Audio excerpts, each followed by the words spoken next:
Hey everyone, What If Fan here, bringing you another exciting part of What If Transmigrated as Minato Namikaze. You can find the fanfic title and the original author's name on my Patreon page. Make sure to check it out and show them some love. If you enjoy the video, don't forget to like, subscribe, and ring that notification bell so you never miss an upload. Also check out my Patreon channel for early releases of all the series, where you can find all the series released one day ahead of YouTube. Alright, let's jump into it. Chapter 191, Return to the Western Border. Third-person POV. Konoha, Year 40. Let's go. Minato said as he headed towards the camp, followed by Hanabi and Makoto, arriving at the seal point on the edge of the forest. The ninjas appeared even before they entered the camp, landing in front of them. One of the jounins approached to greet them with a smile. Minato. We were expecting your arrival in the coming days. It's good to see you here again, he said, one of the ninjas Minato knew well, as he was often near Jiraiya, managing the camp's records. It's been quite a while, indeed. It's good to be back. Minato replied with a slight smile. They soon entered the camp, escorted by the ninjas. Minato, you're back. So now they call you the Yellow Flash of Konoha? A public ninja, huh? Commented another ninja, approaching to greet them as soon as he saw them. Thank you. I guess. But, well, it's nice to see you again, Minato said, smiling slightly, feeling a bit embarrassed by the increased attention. Despite already being hailed as a hero on this front line, the recognition had grown with the news of his defeat of the Third Raikage, after being away for a year. After some small talk, they proceeded to the main tent, passing by more ninjas who greeted him as soon as they saw him. Finally, they reached the tent where the current camp commander was waiting for them. Well, you're finally here, kid. It's good to have you. Unfortunately, as you know, Jiraiya-sama is no longer active in the war at the moment. I've been leading the camp since then, the commander said, using the formal suffix sama for Jiraiya, acknowledging his status as one of the legendary Sannin, a high-ranking title within the village. Yes, now we have to work towards ending this war, Minato replied. Victory seemed assured for Konoha at this point in the Land of Fire, as it held the advantage in nearly all battlefields. Even the north seemed stabilized. However, the worst situation for the Land of Fire was on its eastern border against the Hidden Mist village, which wielded significant military power at the time and continued its relentless pressure. Despite maximizing resources and support for the Uzumaki ninjas on that front, the Hokage remained tied to Konoha, burdened by the problems caused by the elders. Minato knew he had to act, as the war was being lost on that front, and he would not abandon Hanzo, who was overshadowed by the Uzumakis.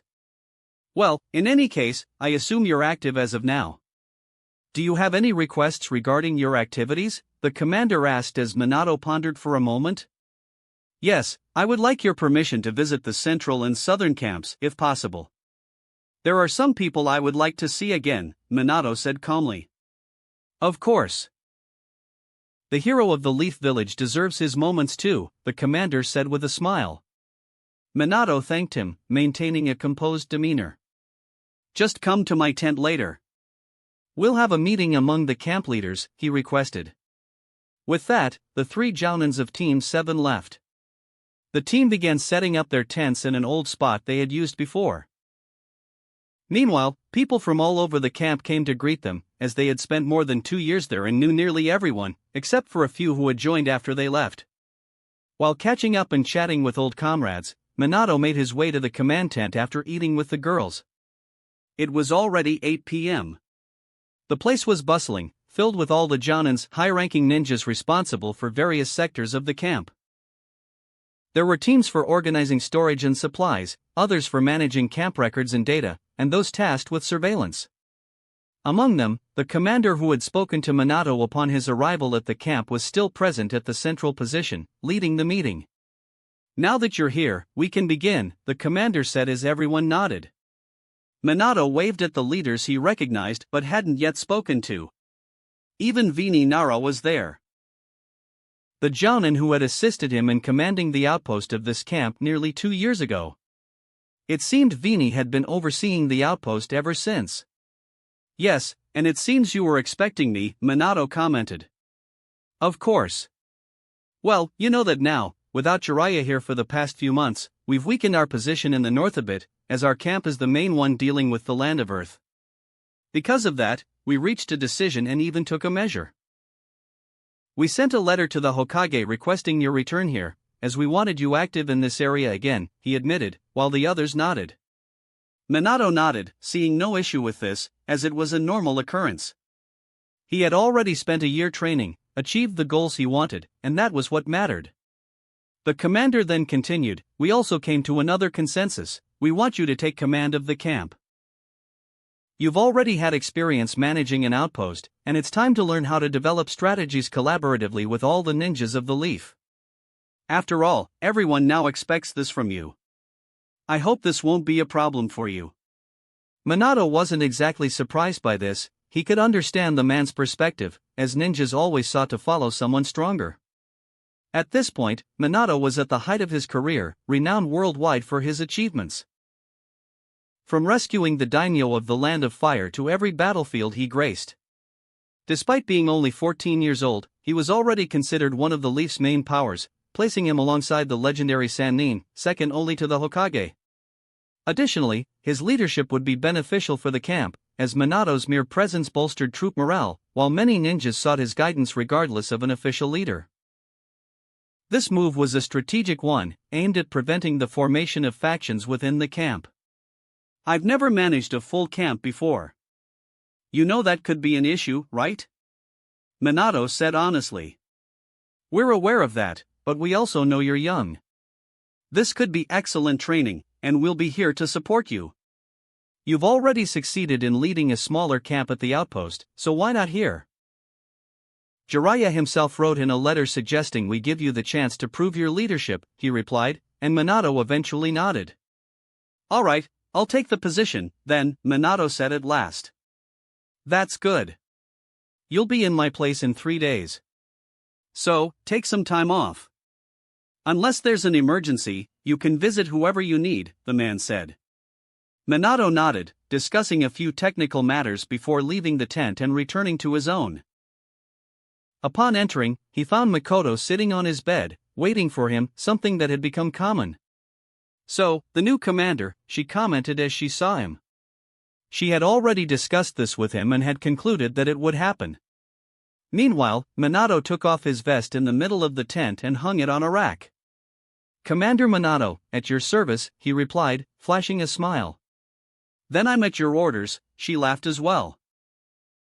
You know you won't have the training time you wanted, don't you, she continued, as Minato nodded while preparing simpler clothes to lie down in. That's true. But even so, I'll train whenever I can, he replied. You and your strange techniques, she muttered. Anyway, I hope we still go on missions together and that you call on us when needed, she essentially demanded. Minato nodded in agreement. He walked to the bed, passing by Makoto as he got comfortable, leaning his back against the headboard. In a natural motion, Makoto moved closer as well, resting her head on his chest, a kind of contact they had maintained over the past few months. You know I'll probably have to live with you when the war ends, don't you, she said, referring to the conversation they had with her father after the fight against the Reikage. It was clear that battle had proven Minato could stand against the entire Uchiha clan. The power he displayed in defeating a Kage head-on was something no one else could match.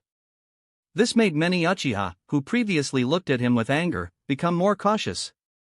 When the two left the battlefield, Makoto's father found them and went straight to the point, asking, Do you truly intend to be with Makoto and take her as your wife? He asked as he called them to talk outside the camp. I've already said it, Makoto will be my wife. I'm willing to fight for it, even if I have to face the entire Uchiha clan, Minato responded firmly, looking the man directly in the eye. At that moment, the man activated his Sharingan, as if challenging Minato. But the blonde showed no fear and continued without hesitation. It might sound selfish, but I love her. And I won't miss the chance to have her by my side, he said.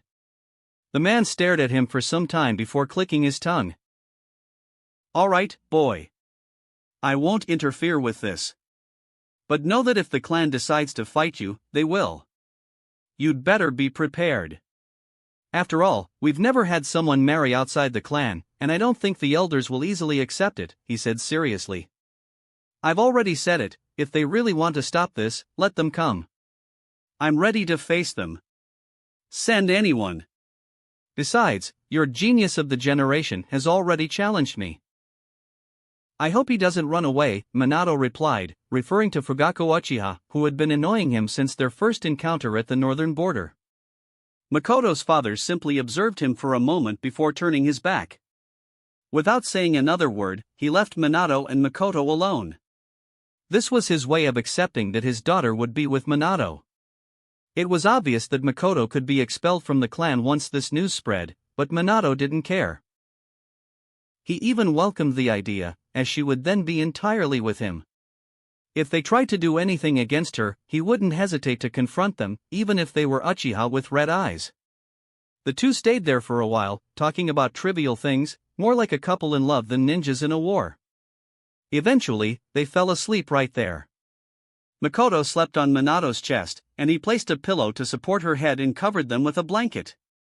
The next day, they had breakfast together. While the girls went to train at Camp 12's training grounds, Minato was given leave to travel south, where he would meet someone important and visit a few acquaintances. So, you're leaving? Send my regards to Tsuna, Hanabi commented. Tell that Senju she'd better have gotten stronger. Otherwise, she'll lose the title worthy of my rival, Makoto teased with a confident smile.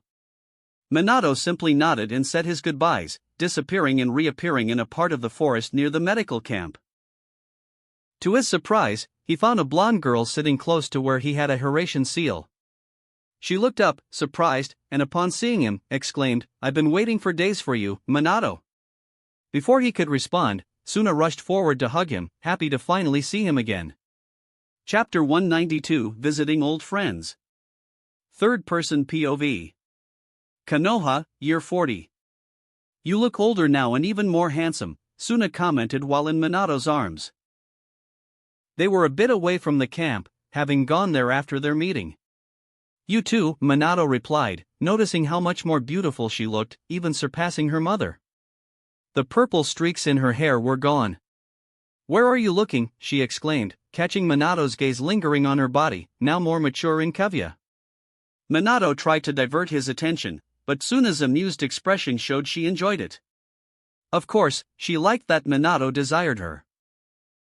After all, she would be his wife.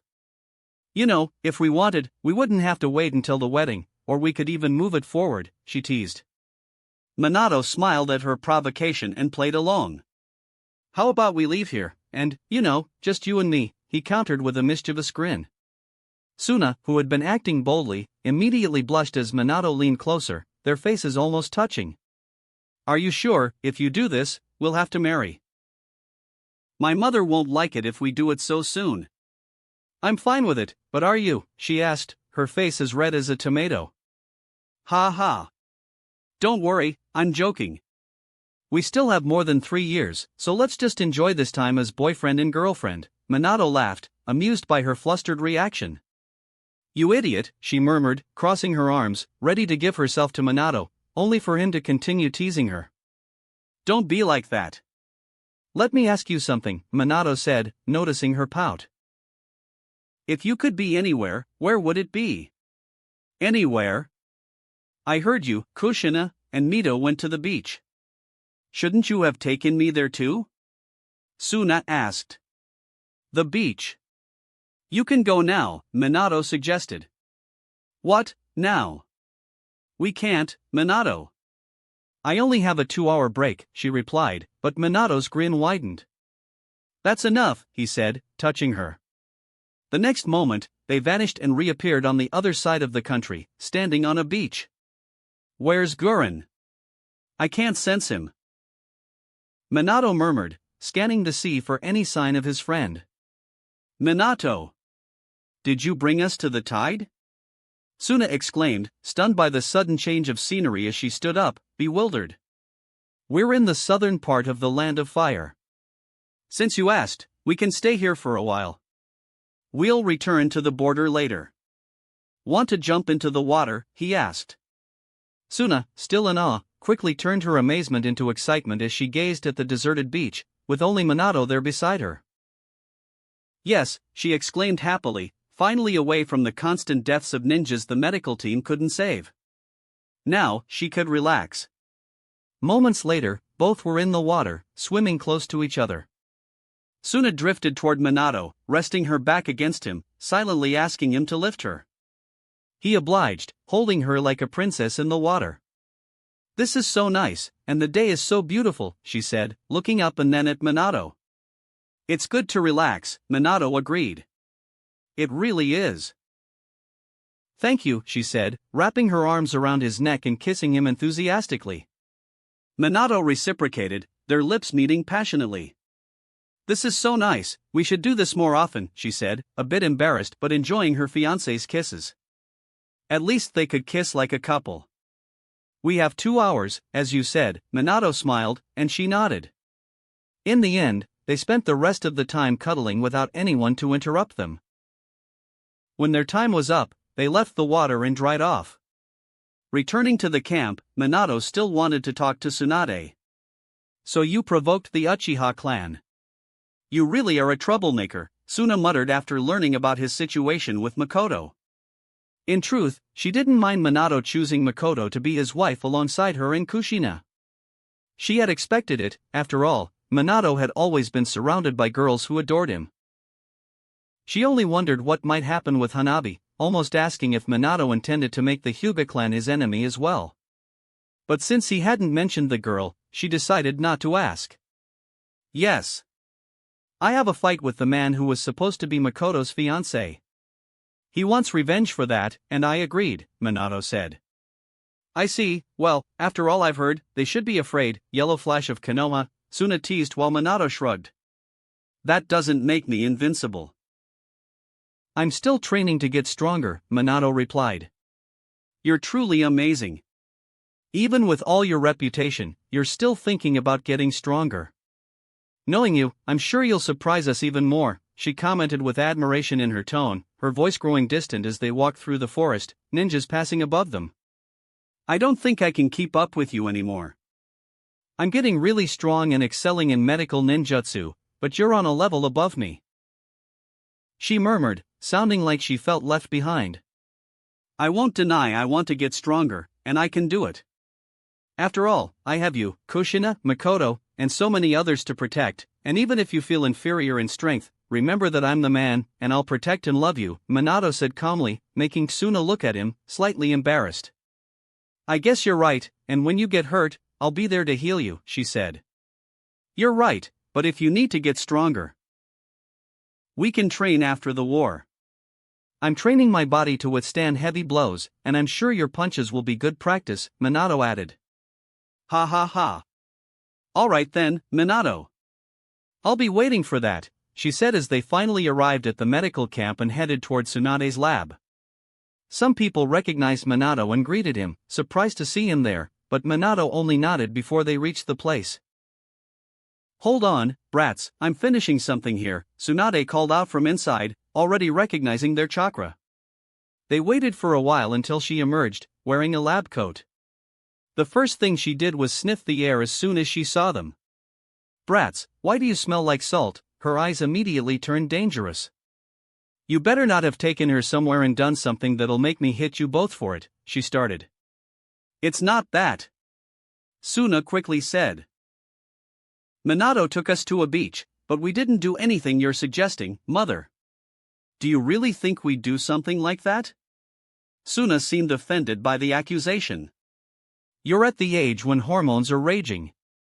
I don't want to deal with that sort of thing," Tsunade muttered but soon changed the subject. "Anyway, I heard about your accomplishments in the north."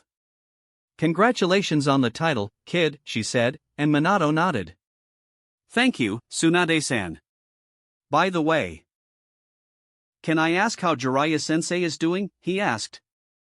"That idiot decided to train 3 orphans we found after the fight with Danzo. How you managed to fight that guy before, he's insanely tough. He made Jiraiya, Orochimaru, and me look like 3 children," she grumbled. Minato asked a few more questions to Tsunade before bringing up one last topic. Can you tell me which camp your husband and brother are at? What do you want with them, brat? Tsunade narrowed her eyes at Minato's question.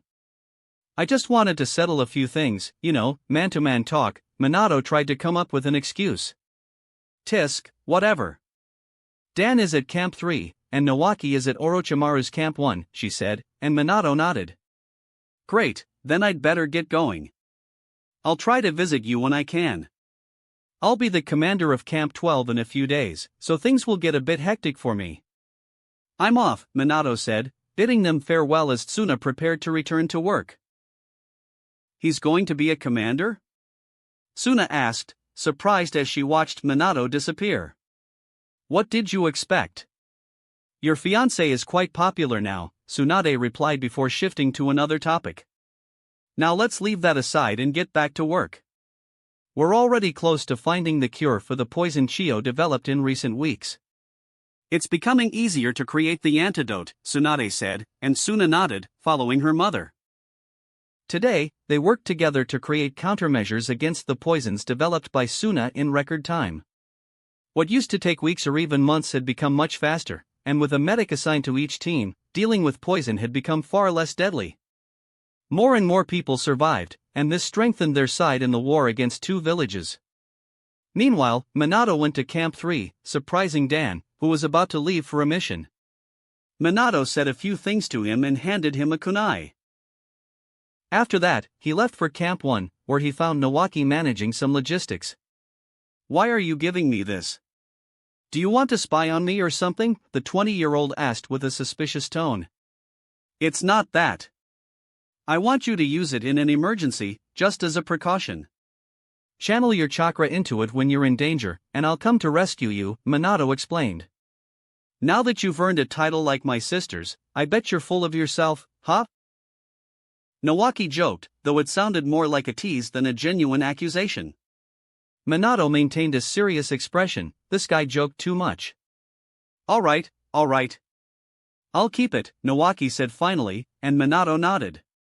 If it isn't Minato Namikaze, as soon as Nawaki took the kunai, Orochimaru's voice emerged from behind them. Minato had already sensed his approach and turned to face the jutsu-obsessed man. Hello, Orochimaru-san, Minato greeted him. I've heard a lot about your performance on the Northern Front. I must say it's quite remarkable that a boy managed to defeat the Raikage using the Raikage Sonjutsu against him. Very clever. I envy Jiraiya for having such a promising student. I'm sure he'd be very proud if he heard of your achievements, though he's isolated himself from everyone now, Orochimaru remarked, and Minato nodded, keeping a calm demeanor around the man. I hope so, but we'll talk once he returns, Minato said. Yes. I was surprised when he said he'd stay to train those orphans. I even suggested killing them, Orochimaru said, and Minato knew that couldn't have happened. I don't know why Jiraiya chose unknown orphans over you, Orochimaru finished. Jiraiya-sensei must know what he's doing, and I see no problem with it, Orochimaru-san, Minato replied firmly, clearly displeased with Orochimaru's words. Very well. In any case, if you can write a report on how to manage the Northern Front, I'll be heading there soon, Orochimaru said, and Minato nodded. Afterward, Minato bid farewell to Nawaki and headed to Camp 5, where he encountered the Phantom Squad stationed there before starting a mission.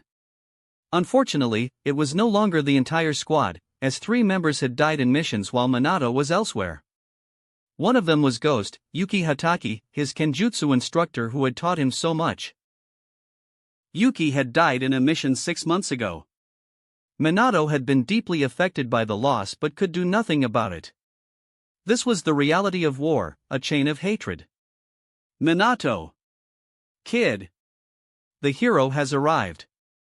If it isn't the yellow flash of Konoha. Everyone greeted Minato as soon as he arrived. Present were Alpha, Zelda, Echo, Blade, Falcon, Vortex, and Mirage. Missing from the group were Horny, Ghost, and Whisper, as they had died. Despite the losses, the squad tried to remain cheerful upon seeing Minato. He wanted to visit them and also pay his respects at the graves the squad had made for their fallen comrades here. The actual bodies had been sent to Konoha, except for Horny, whose body had never been recovered. Hello, everyone, it's been a while, Minato said with an enthusiastic smile. Yet behind that smile, he felt the heavy weight of seeing 3 fewer members in the group. The urge to cry for the loss of his friends and comrades was almost overwhelming. Chapter 193, Commander of Camp 12. Third-person POV. Konoha, Year 40. Minato entered the main tent of the camp. Inside, he was alone with a desk holding a few documents and some cabinets for storing the most recent records, which the previous camp commander had signed and read. His days off had passed while Minato visited a few people here and there, with Tsuna being the one he visited the most during his break. But now, with Minato taking command of Camp 12, things would change, as his primary focus would now be administrative work. After all, his time would be mostly spent at that desk to ensure the camp's operations continued smoothly. He then walked to the desk, sat down in his chair, and began opening the scrolls there, analyzing all the reports, mission data, logistics, human resources, and even the camp's financial resources. Minato read a few documents and signaled for someone to come to him. Shortly after, a jonin entered the tent. "You called for me, Commander?" he asked. Minato couldn't help but feel a little strange about the title, but he quickly brushed it aside and nodded. "I need you to gather and deliver all the camp's reports and data from the past years. I want everything in 2 hours, at most," he requested. The man nodded and quickly left to fulfill the new commander's request. Minato knew that even though all the documents had been sent to the village, there was always a copy kept in the camp. Minato returned to studying the scrolls on the desk. Sometime later, the ninja returned with a few storage scrolls and delivered all the camp's data within them. Minato thanked him with a nod and asked him to leave. Minato then gave an order to the tent guards not to disturb him unless it was something important. He created a few clones who began organizing the documents retrieved from the storage, quickly filling the tent. The clones immediately started studying all the available data about the camp. Even in medieval times, everything was documented, from who was currently on missions and their locations to detailed records of old missions. There were also meticulous inventories of the available kunai, explosive tags, military rations, and other items necessary to keep the camp operational.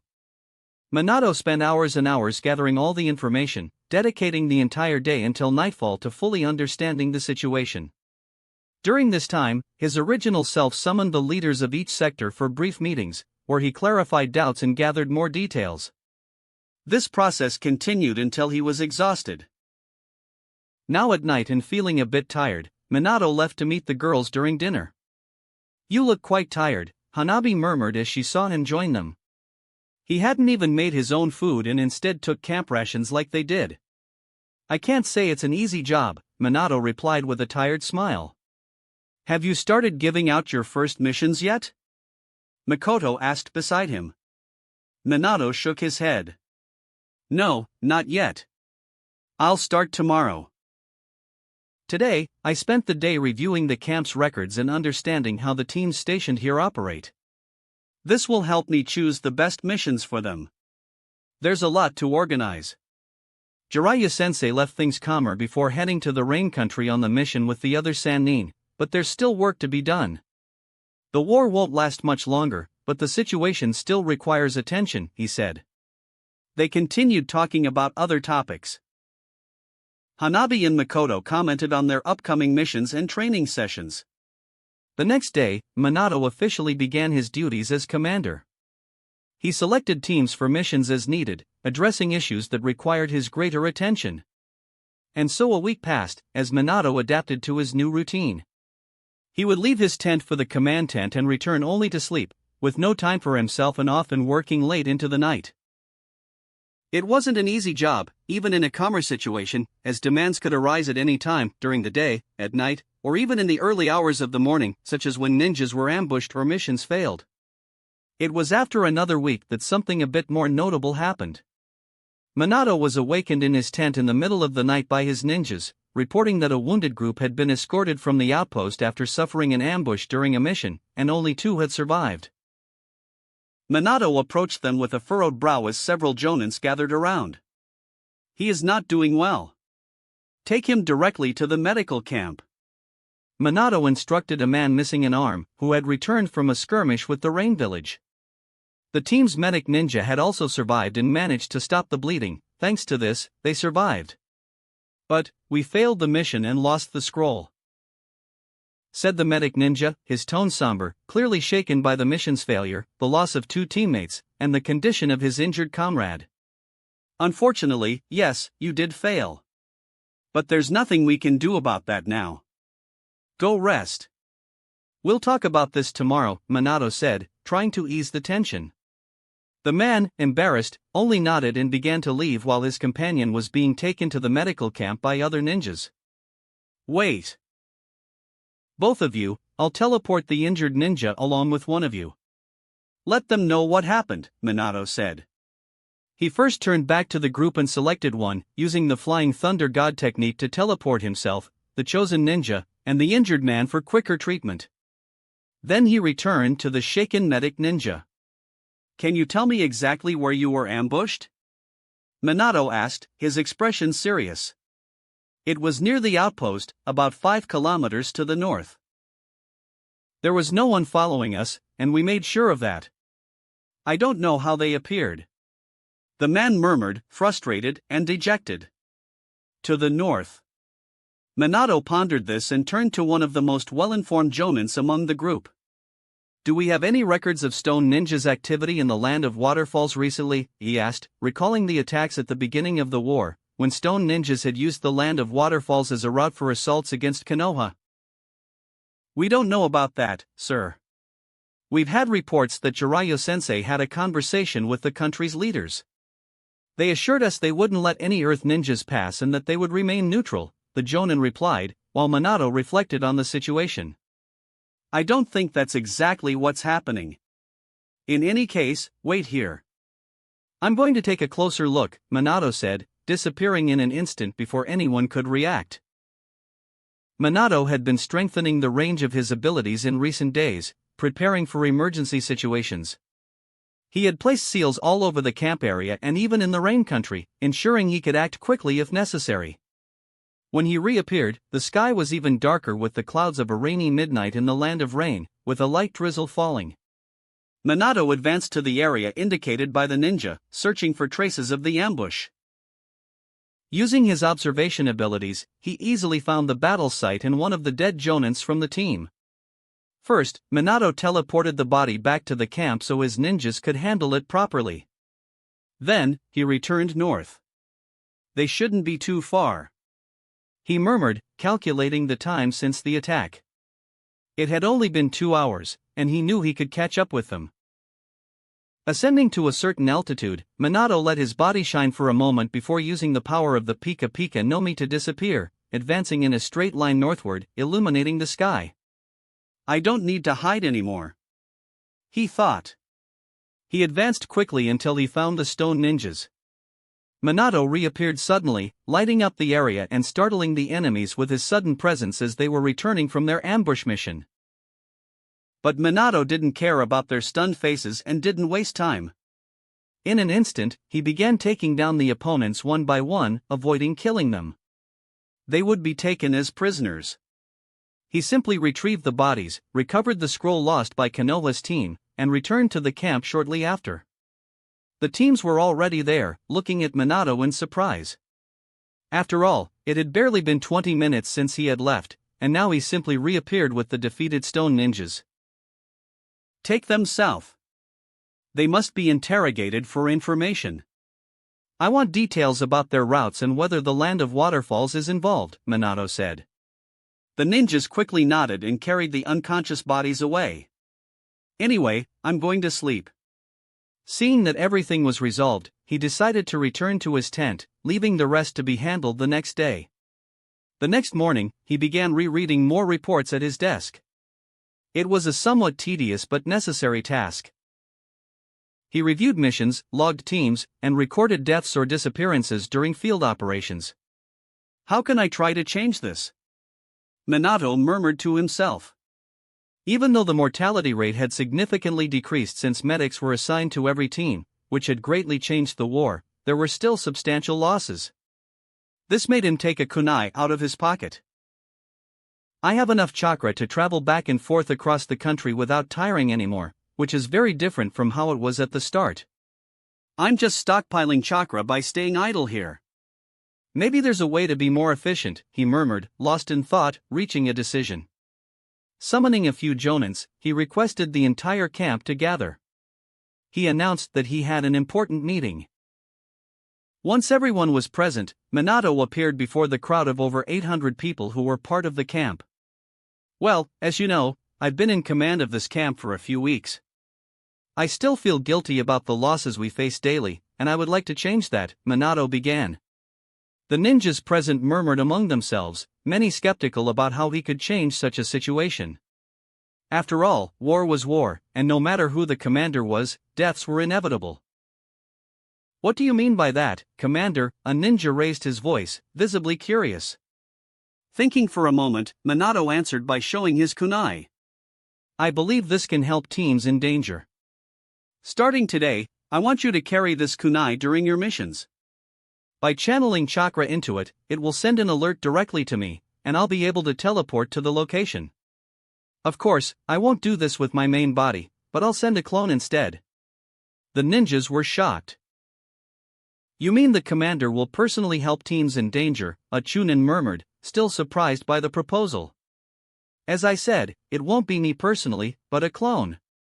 However, it will have enough chakra to assist you. If the clone fails, I can come personally, as the information will reach me the moment the clone disappears. This will allow me to decide whether I can help without compromising another emergency, Minato explained to everyone. That's incredible, Commander. If you can do this, we might have even fewer casualties, one of the jonins commented, impressed. Minato nodded. Anyway, I want you to pick up the kunai from my tent later. They'll be made available to everyone.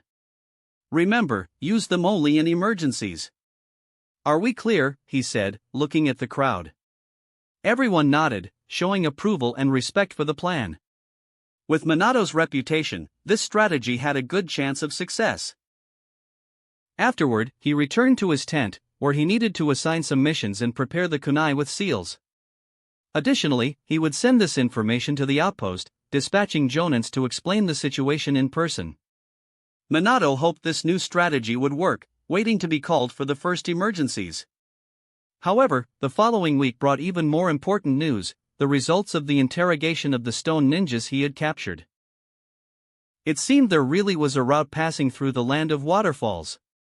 Well, it looks like I'll have to handle this myself, Minato said as he began assembling a team.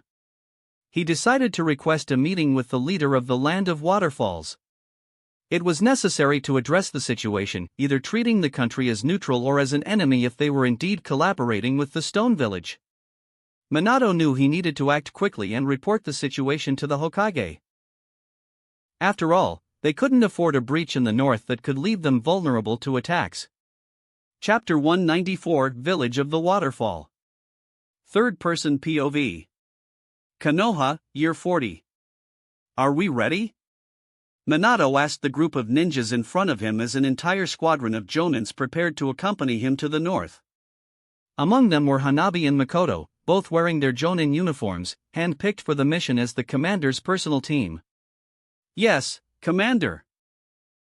We are ready to move at any moment, the ninjas replied. Minato nodded. Alright, let's go, then, he said and moved northward, with the squadron of 40 jonins following without further delay. Minato had requested an audience with the village of the waterfall and already received a response. The village of the waterfall had refused to meet with him. This made Minato double down, as he could not allow an unknown territory to establish attack routes against them, especially while they were already dealing with the Land of Rain and prohibited from invading that country with their own ninjas. After several hours of uneventful travel through the trees, the land of the waterfall began to appear on the horizon. Commander, won't this cause problems for us? Invading a country that is supposed to be neutral could lead to a major diplomatic issue, one ninja commented, his tone laced with concern as he approached Minato. After all, as soon as Minato had received the response from the village of the waterfall, he summoned the squad for the mission with minimal details. Minato shook his head. I agree with you. However, the land of the waterfall is clearly not being neutral at the moment, and we will treat them as such. We cannot wait for a response from Hokage-sama, he replied, moving ahead. No one else spoke as they approached the border. A few hidden ninjas from the waterfall, stationed to guard the border, were surprised by the movement coming from the south through the land of rain. What is this? Konoha ninjas, they murmured, astonished, noticing that Minato and the others made no effort to hide their headbands as they crossed into the country. Are we being invaded? We haven't received any orders about this, the ninjas whispered, unsure of what to do, especially since the group before them could easily defeat them. Neutralize and capture them, Minato ordered quickly as he sensed the sentinels. 3 ninjas from his group leapt forward, swiftly taking down the lookouts. Although the land of the waterfall wasn't particularly strong, there was some resistance in the form of elite Jonin-level ninjas. However, at that moment, this wasn't the case, and the Chunin-level sentinels were quickly subdued. Let's move on. We must reach the hidden waterfall village, Minato said, continuing forward with the ninjas following him without hesitation. At the waterfall village. My lord, a group from Konoha has invaded the country. A breathless ninja ran up to an elite Jonin, the current leader of the village, after receiving a report and managing to escape the range of Konoha ninjas, who were already deep into the country by then. What? They're here, the man murmured, stunned. He had refused any requests from Konoha, as he was aiding another benefactor. However, he had not expected such a swift and decisive response. He had underestimated Konoha. While waiting for the Hokage to handle the situation diplomatically, the Stone Village had already begun providing support to them. But now, it seemed his miscalculation was costing him dearly, as Konoha simply launched an attack after so much time. How much time do we have? He asked, his tone filled with worry. In less than 10 minutes, they'll be here, leader, the ANBU reported urgently. Damn it! Prepare to engage them. Put the entire village into defensive positions, the leader exclaimed, rushing out as several other hidden ninjas did the same, preparing the village for the possible confrontation. Meanwhile, another ninja appeared before him. You, go to the land of stone and inform the Tsuchikage of our situation, he ordered. The ninja nodded, leaving immediately and heading west, exiting the village. At that moment, Minato and the others appeared on the horizon, gazing at the small ninja village in the distance as they approached. That ninja is fleeing the village, possibly to inform our situation to the enemy, Minato murmured. Even from miles away, he had already noticed the ninja slipping away from the village. Observing the movement, Minato smiled slightly. Hanabi, take down that ninja, Minato ordered. Hanabi, standing beside him, quickly drew her bow. I'll handle this, she affirmed, preparing herself even as they moved. Leaping into position, she aimed her bow in the direction of the fleeing ninja, the arrow beginning to glow and crackle with green chakra from her wind element. With a resounding explosion, the arrow was loosed, cutting through the air with impressive speed. It tore through trees and anything in its path. The ninja, sensing sudden danger without understanding its source, felt an inexplicable dread as everything seemed calm around him at first. He turned southward, only to realize too late the destructive force heading his way. As the trees around him exploded, pierced by a drilling energy, the ninja had no chance to comprehend how he died. The arrow struck him directly, causing an explosion on impact. The sound echoed through the forest, shattering nearby trees, and the target was instantly eliminated. What was that? The leader of the village of the waterfall looked toward the forest, a cloud of smoke rising among the trees. They're coming, leader. Before he could think further, his ninjas warned him of Konoha's arrival at the village walls. The leader hurried to meet them. Minato and his squad landed at the village walls, observing the scene. At least 2,000 ninjas were prepared to face them, yet Konoha's small squad of 40 remained resolute, showing no fear despite the overwhelming numerical disadvantage. It was Minato's first time in the village of the waterfall. He took note of its striking features, the peaks and waterfalls cutting through the center of the village, giving it its name. This naming tradition was common among the great ninja nations, whose villages often bore names reflecting unique local characteristics. In the heavy silence as the two sides faced each other, a ninja from the waterfall stepped forward with a grim expression. You are invading the land of the waterfall, a neutral country in this war. Do you, Konoha, intend to break this neutrality? The village leader exclaimed, his gaze fixed on the Konoha ninjas. The tension was palpable, and diplomacy was no longer an option. The fatal attack on the waterfall ninjas confirmed that relations between the two nations had plunged into crisis. Are you the leader of the village of the waterfall? Minato broke the silence from the other side, addressing the man directly. My name is Minato Namikaze. I am the new commander of the northern border camp against the Land of Earth. I am here to find out why exactly the Land of the Waterfall is collaborating with the Land of Stone, allowing them to use your routes to attack us from the north. We will not tolerate this. I am prepared to treat the Land of the Waterfall as our enemy as well, Minato stated firmly, making his position clear. The ninja was momentarily surprised to see such a young man claiming to be a commander but continued. I am Kuzan, the village leader. Now, do you think you can face us? We are 2,000 strong against your 40, the leader mocked, sidestepping Minato's accusations. My lord, he's the yellow flash of Konoha. A waterfall ninja stepped forward, exclaiming as he recognized Minato by name and appearance, which matched the rumors. What? The waterfall leader murmured in disbelief, turning back to Minato with a different expression. He was well aware of the ninja now renowned globally for his speed and devastating power. However, he had believed Minato to be stationed in the north, not at the western border. Now, he regarded the Konoha commander with newfound caution. It seems your reputation is quite useful, Makoto murmured beside him, smiling slightly at the impact his presence had caused. Minato, however, ignored the comment, focusing directly on the village leader and the fear visible in those around him. He was here to resolve the issue, and quickly. You have broken neutrality by aligning with Konoha's enemy, and we will treat you accordingly, Minato declared. We don't know what you're talking about. We are neutral. The waterfall leader declared, trying to maintain his composure. Minato sighed, his patience thinning. In the next instant, he disappeared in a flash of intense light, moving straight toward the nearest ninja, the leader himself. Before the leader, despite being an elite jonin, could react, Minato was already in front of him, gripping his neck with precise strength before he could do anything. The man was stunned, unable to move, as the ninjas around them rushed forward to defend their leader. However, as they approached, Minato vanished once again in an instant, using the Hiraishin no Jutsu, reappearing back with his group while still holding the village leader. The Konoha ninjas around him looked on with admiration. But once again, Minato ignored them, focusing solely on the man struggling in his grasp. Try to move or make any attempt to attack me, and I'll break your neck. You know they call me the Yellow Flash because of my speed. Do you think you can outmatch that? Minato challenged, his tone calm but firm. The leader stared back in fear, wondering how someone so much younger could be such a terrifying force. He hadn't even been able to react before being captured. What do you want? The ninja asked with difficulty, as the tension in the village of the waterfall remained high.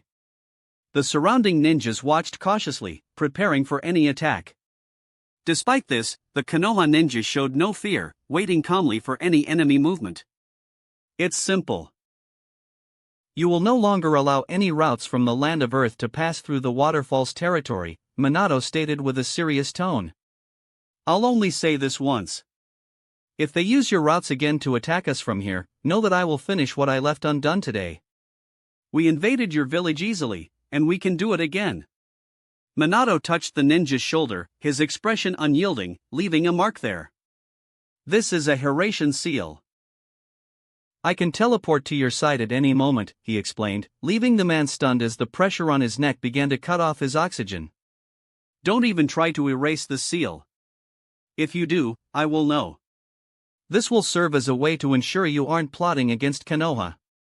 Unless, of course, you want to die at the hands of the Leaf while the Stone Village is losing the war, Minato mocked before releasing the man, throwing him back toward the city. The waterfall ninjas caught him quickly, while the others who had witnessed the scene looked on in fear at Minato. The village leader, now free, watched the Konoha shinobi turn his back, visibly shaken.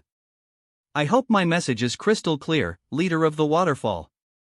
If you try anything against Konoha again, I will come for you, and I won't even need to invade your village, Minato continued, turning partially to deliver a final warning. I've also left Hiraishin seals throughout the country on my way here. I can appear here anytime, even if you somehow manage to erase this mark before I can react. And I believe that would be impossible. With that, Minato turned away again and advanced, his group of ninjas following him as they made their way back south. The waterfall ninjas watched in silence, swallowing hard in the face of the clear warning and the commanding display of power from Konoha's commander. Chapter 195. War in the final stretch. Third-person POV. Konoha, Year 40. Months had passed since Minato had returned from the village of the waterfall, and the war was nearing its final moments. Everyone could feel it. There were no longer intense battles with desperate operations, save for the occasional skirmish here and there, but neither side was as committed to gaining ground against Konoha. At Camp 12, Minato followed an exhausting routine. He had to manage the camp, and in his scarce free time, he trained his armament haki. Often, he would spend the night at the training grounds instead of sleeping in his tent. Makoto always left something for him to eat or, in some cases, brought food directly to the main command tent when he was too busy to dine and had to work instead. It was a grueling routine, but he approached it with responsibility. Minato managed the camp exceptionally well, supported by sub-leaders who oversaw its various sectors. Combined with his experience, he was essential to the camp's operation. He frequently assisted commanders in other camps, having traveled through many over the past 2 years, in addition to taking charge of this advanced post. This wealth of knowledge enabled Minato to keep the camp running smoothly, despite his young age. While his administration wasn't extraordinarily superior to that of other commanders, his ideas made the camp significantly safer. He implemented a clear rule: no ninja was to go on a mission without a medic on their team. If a team lost their medic, they were not allowed to return to the battlefield until they were properly reinforced. Missions began being carried out by larger squads as well. While a normal team of 4 people with a leader was the norm, Minato started organizing squads of 6 to 20 teams for missions, with an average of 24 individuals divided into 8 teams. This change improved mission success rates. Minato also introduced advanced strategies for organizing these squads, ensuring that teams protected their rear and flanks to avoid surprises while advancing through enemy lines. Moreover, he required the presence of a sensory ninja for every 20 members, as well as a medic for every 4 ninjas.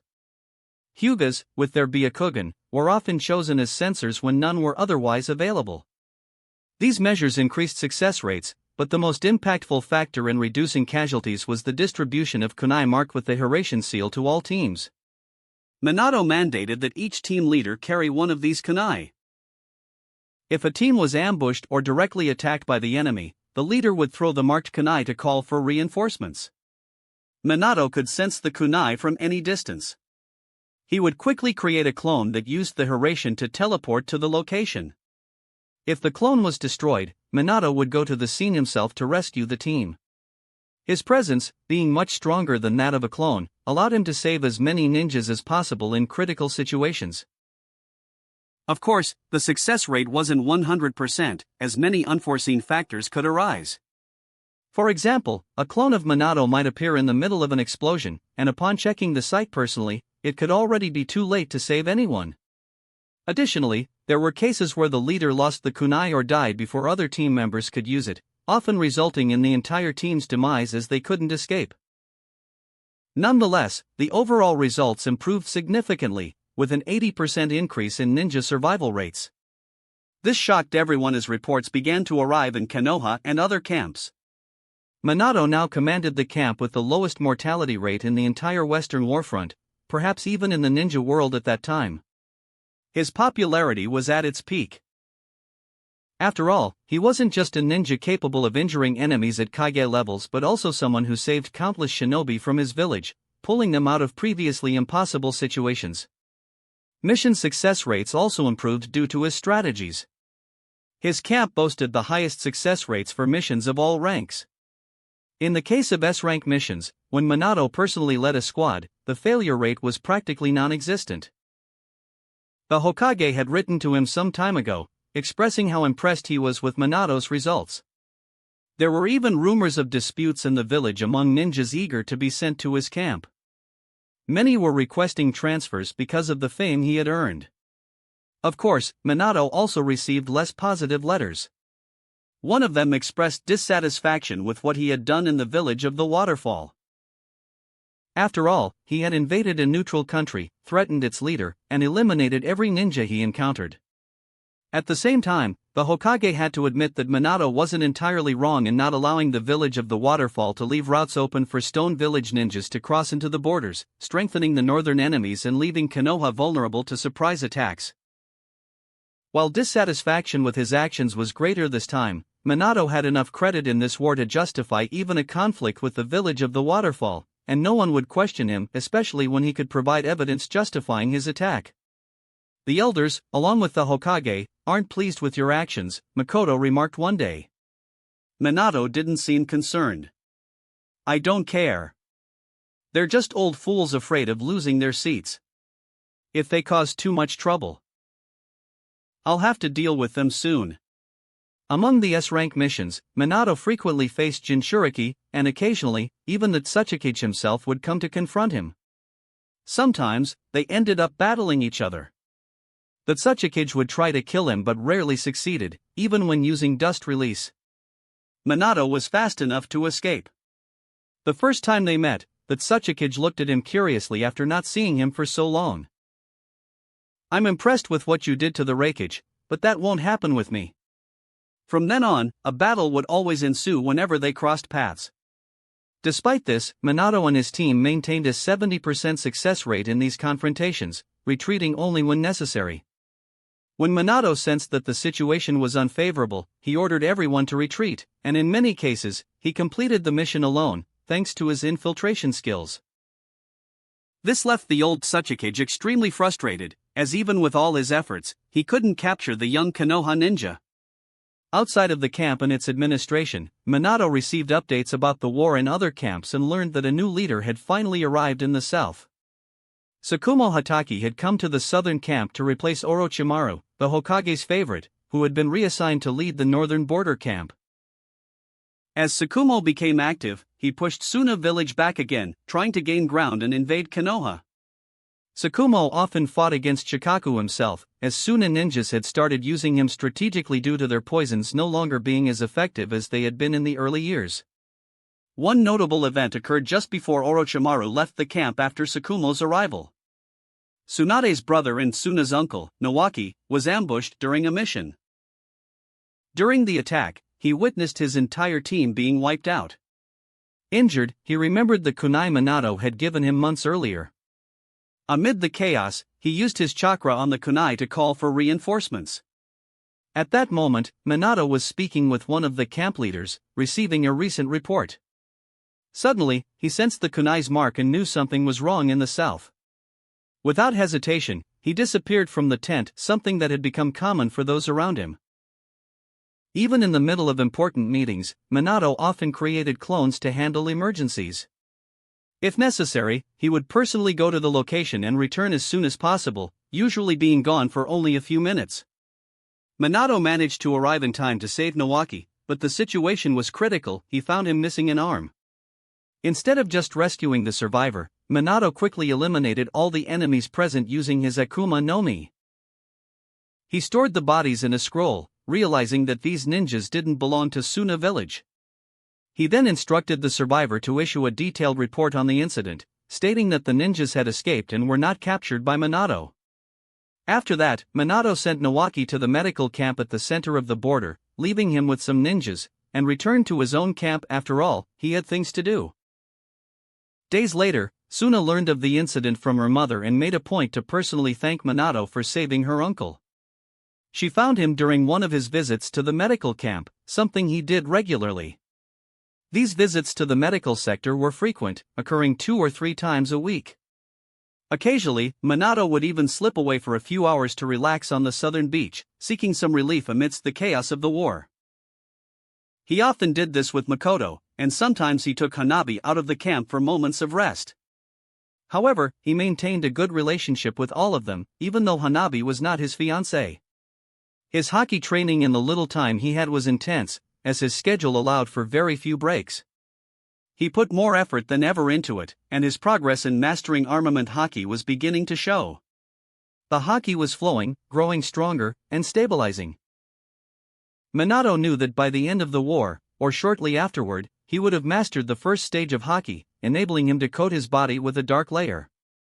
He also understood that a third ninja war was inevitable, and when that time came, he would be much stronger and would no longer need to hide his power publicly, though he was already beginning to reveal it. When that happens, will I still be recognized as the Yellow Flash? He wondered, imagining how the ninja world would handle a shinobi who was entirely made of light. The war itself wasn't far from its end. In less than a year, it would be over. Of course, the fighting continued, and Minato personally faced many battles. Regarding his camp, the Stone Village had started to avoid direct confrontations due to the possibility of Minato appearing in the middle of the conflicts. The enemies already knew that all of Minato's teams carried marked kunai, allowing him to teleport and send signals quickly. This made operations against Konoha extremely difficult. The Stone Village had to send powerful ninjas, at least at the level of Jinchuriki, to confront the Konoha teams from Minato's camp. Even then, they began diverting their efforts to attack other camps farther south, avoiding any direct confrontation with Minato and his squad. Elsewhere, Konoha's eastern border suddenly gained an advantage, especially as the Uzumaki clan began to conquer more and more territory. Even while fighting against the Seven Swordsmen, two Jinchuriki, and a Kage, the Uzumaki became so efficient that they were eventually sent north, where they helped Orochimaru completely regain control of the situation. The Raikage had returned, now bearing a prominent scar left by Minato that he would carry for the rest of his life, yet still facing pressure even without Minato or Tsukumo on that front. I can't wait to return to Konoha, Minato muttered as he closed the last scroll of the night. Rising from his chair, he began to leave. Leaving already, Commander? A guard asked as he passed. It's still early, another joked with a grin. Minato gave a faint smile. I need to sleep, or you'll be without a commander tomorrow, he replied, prompting a small chuckle from them. With that, he left the main tent, which was always guarded in shifts due to the important documents Minato signed and reviewed. Entering his own tent, he found Makoto asleep on the bed, with a plate of food left by her. He sighed, sat down, and ate before lying down to rest, knowing he would resume his demanding routine the next day. Chapter 196. End of the Second Great Ninja War. Third-person POV. Konoha, Year 41. The rain was heavy at this moment, falling on everyone present, while watchful eyes scanned the environment and the people on both sides, alert to anything. Minato looked on with a serious expression, unfazed by the rain beating down on his hair. Beside him stood Makoto, Hanabi, and several jonins from his camp, wearing the same determined look as their commander. But that wasn't all. Near them were at least 3 more groups from other northern camps, each with their commanders and respective teams, observing the group ahead. In front of them, the leader stood atop his giant salamander in the middle of the forest. Hanzo the salamander, known as the shinobi demigod, was there, staring firmly at the Konoha ninjas. Behind him, hundreds of his AIM ninjas stood, identifiable by their breathing equipment. There was no conflict between the two sides at this moment upon their arrival, as this was an important negotiation sent by the Hokage himself with a scroll to discuss ending the war. All commanders from the most important northern camps had been summoned, which brought Minato to this meeting. The encounter took place in an area within the Land of Rain, not far from the Rain Village, as they couldn't approach AIM's central territory. Well, let's get this over with, Hanzo said, breaking the silence with the opening statement. After all, everyone was already in agreement with the letters sent to AIM. The Konoha group nodded. A tent was set up to shelter them from the rain. The commanders, along with their personal guards, entered the tent, accompanied by Hanzo and a few of his guards. The other ninjas remained outside, alert to any potential conflict. So, these are the terms the Hokage demands, Hanzo said, reading the scroll handed over by Konoha's leaders and placing it on the table. However, I can't accept everything here. Let me present my counter-proposals. Hanzo spoke firmly, his gaze sweeping over all the commanders, lingering slightly longer on Minato. Though aware of his growing fame, he said nothing further. He continued, AIM will be independent. We will not allow Konoha to cross our borders for missions without prior authorization. However, we can still be allies on certain terms, as you suggest. In return, we demand trade routes that facilitate the flow of ninja tools and resources that the Land of Fire has for commerce. The commanders exchanged glances, and one stepped forward, representing Minato and the other two due to his greater bureaucratic experience. Even Minato, despite his strength and prominence, did not take the lead in this negotiation. Diplomacy was a different matter. Well, this can be forwarded to the Hokage so he can consult the counselors before making a decision, said the Konoha ninja responsible for the negotiations. This is our final proposal, Hanzo declared. I hope Konoha accepts and adheres to it. After all, the war is nearing its end, and you have emerged victorious. The commanders agreed. They began drafting the detailed terms on the scroll to send to the Hokage, with Hanzo making occasional adjustments to include his counter-proposals. Minato watched in silence as the other commanders present gave their approval. With this, we conclude this final negotiation, the leader said as he signed the document. Of course, the Hokage will have the final say, as this is a war-ending treaty, he added. Very well, I will await Konoha's response, Hanzo replied, closing the discussion. Both sides began leaving the tent, returning to their respective squads. Before departing, Hanzo cast one last look at them. So, we're done here. Perhaps we'll meet again someday, and I'll witness the growth. His gaze fell on the young blonde. Minato nodded silently. However, this would be the last time they saw each other, as Hanzo might eventually meet his end. Regardless, the groups advanced, each returning to their respective sides, carrying the first documents for peace in the ninja world once again. Of course, Konoha didn't have such a smooth return. On their way back, with the Stone Village already informed about their contact with the leader of AIM, they had prepared an ambush. The presence of two Biju suddenly manifested, their chakra silhouettes appearing ahead. The 4 and 5 tails began forming a Bijadama made of pure chakra. Prepare for battle, one of the commanders exclaimed. Minato quickly created 2 clones and advanced. The 2 Biju charged, rushing toward them with full force to strike directly. Minato's clones started weaving numerous chakra threads in the air, creating a gigantic seal as they attempted to hold back the Biju simultaneously, something he had been doing regularly to stop Bijadama attacks in the past year as a commander. Minato, however, knew the clones would be attacked while trying to stop the Biju's assaults.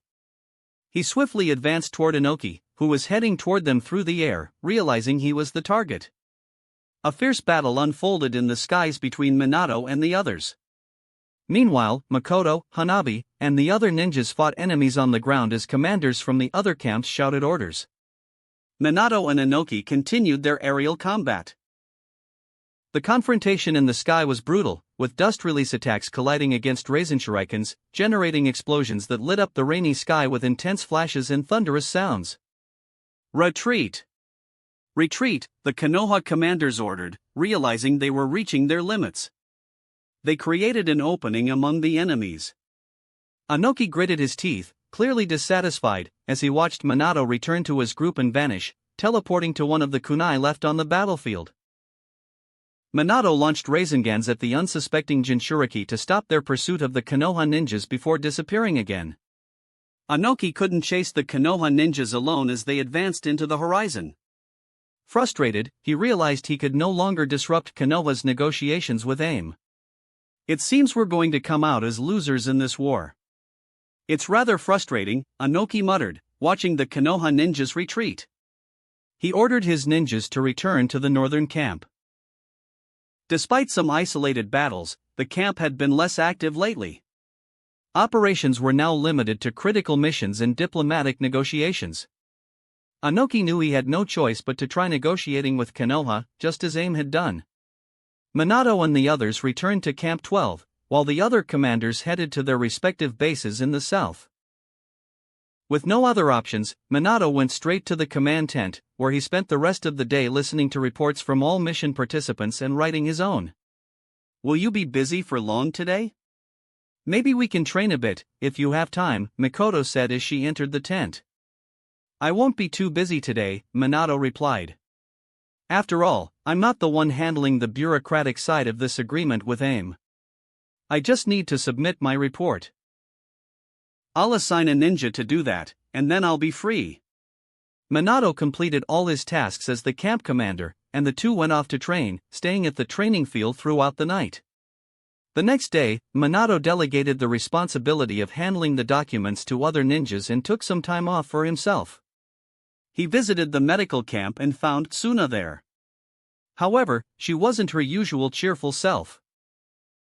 She was kneeling, tears streaming down her face, alone in the spot where they used to spend time together. When she noticed Minato, her gaze turned to him. She stood up and ran to him without hesitation, embracing him as she cried. Minato! She murmured, sobbing. Minato hugged her back and tried to comfort her. I heard about it before the mission. I'm so sorry, Minato said, his voice calm but tinged with sadness. He had the kunai, but he couldn't use it. I know that if he had used it, you would have saved him. Suna cried, her tears falling uncontrollably as she continued embracing her fiancé. Dan had passed away a few days ago. Tsunade had tried to save him but failed, and he died right in front of her. This shattered Suna's world. When her mother brought the news, Suna began coming to the spot every day, crying as she waited for Minato. How is your mother? Minato asked as Suna still seemed deeply upset, having spent more than 20 minutes crying on his shoulder. He sat at the base of a tree, gently stroking her hair to comfort her. She tried to collect herself, but her voice remained heavy with sadness. She's not doing well at all. She refuses to treat any injured ninjas. I think she's afraid. She's developed some kind of trauma, something to do with blood, Suna said. Suna kept shedding tears, and Minato understood that losing someone close, like her own father, was never easy. Even he was shaken by Dan's death. He had tried to prevent it but ultimately couldn't save him, just as he had with Nawaki. It seems Tsunade had developed the same trauma she faced in her original story from losing her lover. He stayed with her for a while, consoling his fiancée. But there was nothing that could truly improve the mood of someone who had just lost their father. Suna continued to feel as though this was a terrible nightmare and that she couldn't wait to wake up. She loved her father, and losing him was excruciatingly painful. Get some rest, Suna. It'll help, Minato suggested. After some time, Minato had to return to the camp. Before they parted ways, Suna asked him to visit her whenever he could, as the war was no longer filled with as many conflicts. Minato promised to do his best to see her again. Back at the camp, Minato resumed his routine, managing daily tasks and training during his free time in the weeks that followed. He also regularly visited the medical camp, now that Suna was his fiancée, while Tsunade was no longer seen. She seemed consumed by her grief, refusing to leave her lab and focusing solely on her work. She had handed over the responsibilities of the medical camp to other ninjas. Instead of treating the wounded, she limited herself to working on poisons and avoided any direct contact with blood, even asking her daughter, Suna, to handle these tasks for her when dealing with poisoned blood. Things were not easy for the Senju clan. The war had caused significant losses, and the clan's members were scattered across the borders. The number of Senju ninjas, already small, had decreased drastically since the start of the conflict. Nawaki was still alive but had lost an arm. He had been taken back to Konoha for treatment. As the main heir of the Senju clan, he had significant responsibilities, but his recovery would be challenging. He would either have to learn to be a ninja with just one arm or retire from active service. Minato didn't know if creating a Mokutan arm was even possible at this time. Meanwhile, the terms of the peace treaty began to take shape in the following weeks. The Stone Village agreed to surrender after realizing the war was no longer sustainable. Minato observed Inoki's surrender with a sense of strangeness, as the old man had always been a fierce adversary.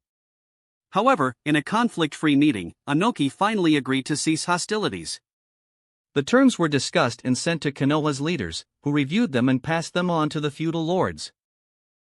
Months later, a meeting would be held with the leadership of the villages to finalize a post-war agreement. But the war had effectively ended, as there were no more conflicts at this point. The Stone Village agreed not to invade Aim's territory anymore, and Konoha solidified its position as the great victor of the conflict. The war finally ended, bringing an end to years of bloodshed and suffering in the year 41 after Konoha's founding, nearing the 42nd year. Chapter 197. Post-War Celebration. Third-person POV. Konoha, year 42. The camp was much more lively than usual at that moment. While tents all around the place were being quickly packed up, the camp itself was gradually disbanding. After all, the war had finally ended, and everyone was celebrating. Finally, I'll be able to see my family, a Jonin said emotionally, a wide smile spreading across his face. I'm happy I can see my mother again, murmured a 12-year-old genin, tears streaming down his cheeks. My wife and my son, another Chunin exclaimed, the relief evident in his voice. That feeling of joy was abundant throughout the camp. People continued to shout to one another, exclaiming that they were finally free from the pain and suffering the war had brought to everyone, finally able to breathe after years of service on the front lines. Now, the war was officially over. With Konoha's orders and the signing of the Non-Aggression Pact, all conflicts had ceased, and the troops had officially withdrawn from the Land of Rain, remaining only at the borders as the camps transitioned into a post-war state. The true official end of the war would be discussed in more detail during a meeting between the village leaders and the daimyo. Inside his tent, Minato could hear the shouts and conversations outside as the ninjas began to celebrate. Despite the lighter atmosphere, he still needed to finish reading the last reports on his desk and sign off on the remaining missions. Hearing the celebrations, he couldn't help but let out a relieved sigh, while beside him, a man smiled. I see you're also excited about the end of the war, Commander, said a Jonin standing nearby.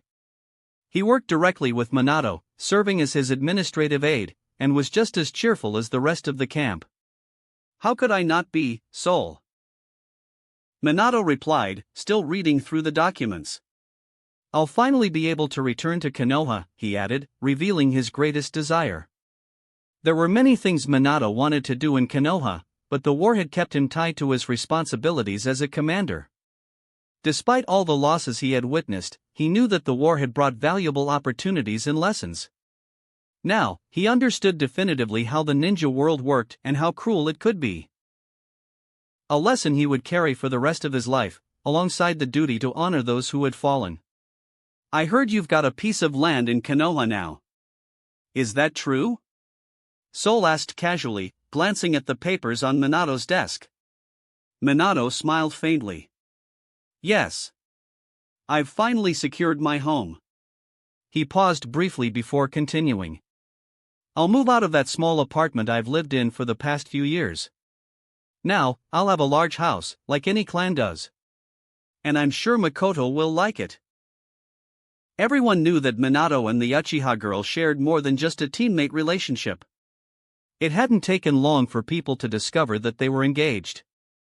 It was only a matter of time before everyone found out that they were informally betrothed, a relationship that had been arranged, and one that the Uchiha clan didn't entirely approve of. But almost no one in the camp knew that Minato had two other fiancées.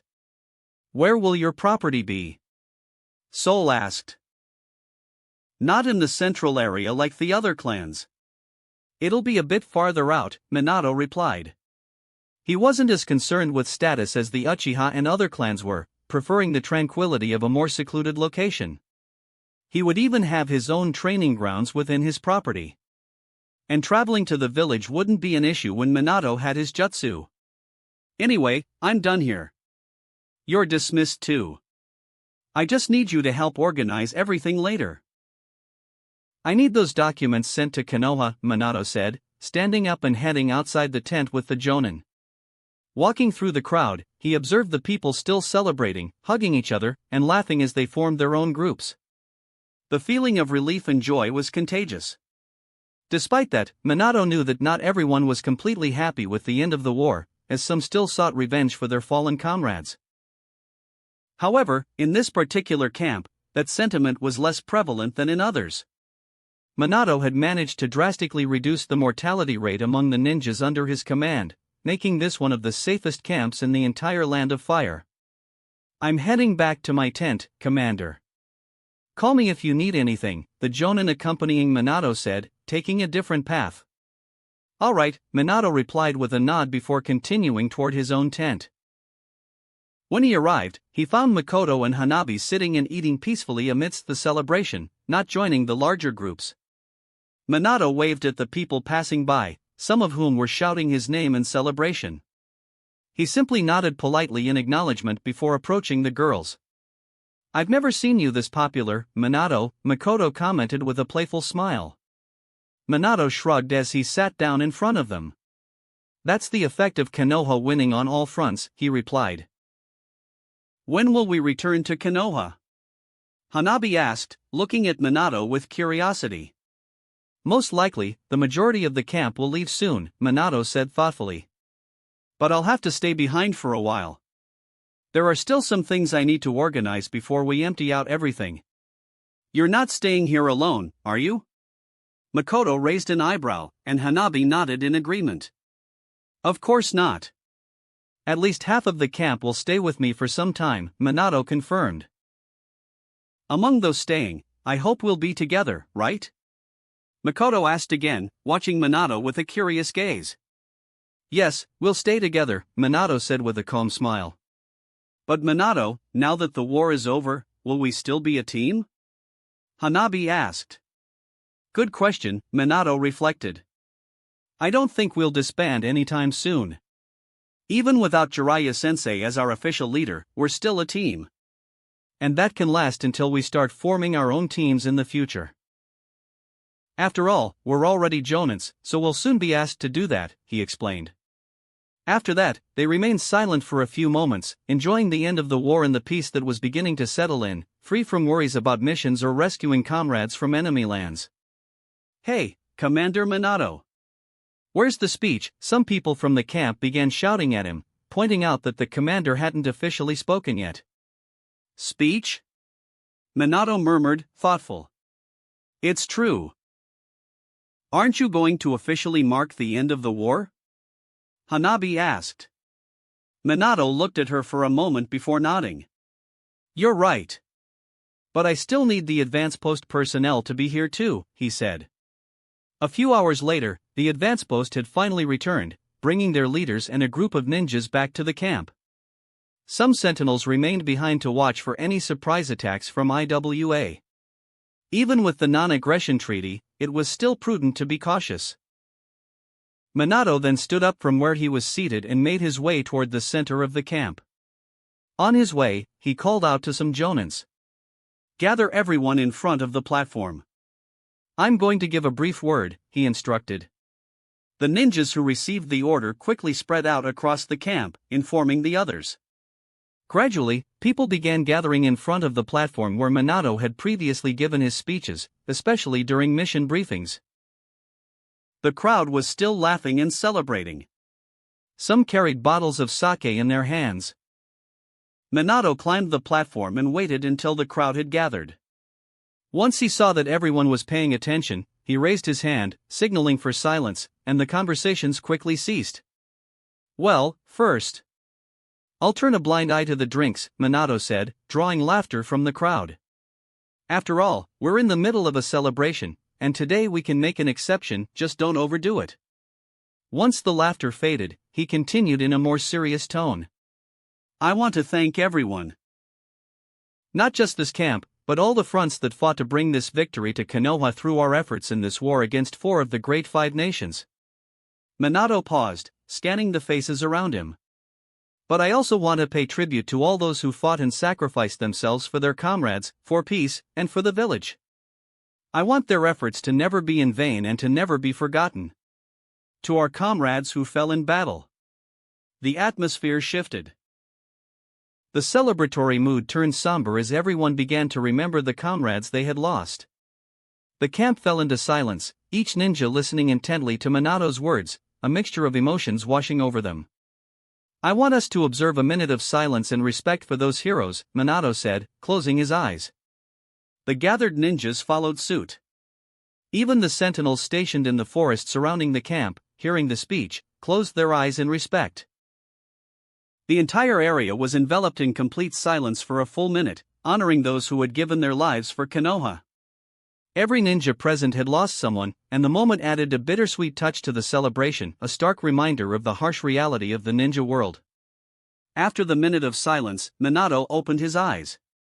The others followed. He took a long breath before allowing a small smile to appear on his face. Anyway, I want to thank all of you for fighting alongside me and your comrades around you. It was thanks to that unity that we achieved a very satisfying outcome in this camp. This camp had the best performance during the last year of the war, Minato said, as many in the crowd nodded in agreement. It was inevitable. The administrative plans Minato had put in place for the camp had been executed with efficiency, yielding highly satisfactory results. The camp under his command stood out for its low mortality rate and the success of its missions. Well, in any case, I'm officially declaring the end of this camp's activities. Today, take the whole day to celebrate. Minato declared with a smile. In the coming days, we'll begin organizing our return to Konoha. With that, he concluded his speech and jumped down from the platform. As soon as his feet touched the ground, the ninjas began to applaud and cheer. The celebrations grew even more lively, and many began pulling more bottles of sake from their seal scrolls. Should they really be drinking like that? Makoto asked, observing the camp. Well, they shouldn't, Minato replied with a small smile. But we're finally at peace. Today, we'll make an exception. He glanced around. The atmosphere was light and peaceful, with no signs of danger. For the first time in a long while, everything seemed calm. Minato allowed himself to relax a bit more and pulled a bottle of sake from his own storage bracelet. What do you say? Shall we drink a little today? He asked, smiling. Makoto and Hanabi exchanged glances before nodding. Chapter 198, The End of Camp 12. Third-person POV. Konoha, Year 41.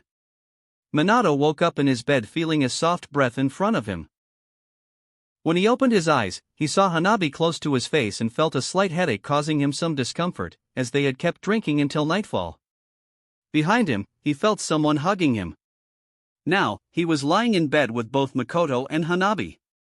Not that they had done anything besides sleep, but the memories of the previous night began to resurface as Minato tried to understand the situation. All three of them had drunk too much the night before, and Minato's drunken memories soon began to surface in his mind. They were all sitting in front of the tent, drinking, while the rest of the camp celebrated in their own small groups. Minato then glanced at Makoto, her cheeks flushed as she wore a mischievous smile much bolder than her usually indifferent expression. "Minato, I've decided that I'm going to sleep in your bed tonight," she said with a smile, while Minato looked at her strangely. "We shouldn't do that," he replied, but his voice lacked confidence, as if he, too, was drunk. "I don't care that you're trying to play it safe right now," she murmured, almost slurring her words. "It's just... I'm drunk, and you really shouldn't mess with a drunk Uchiha girl," she retorted. Before Minato could respond, a voice interrupted them. "Wait a minute!"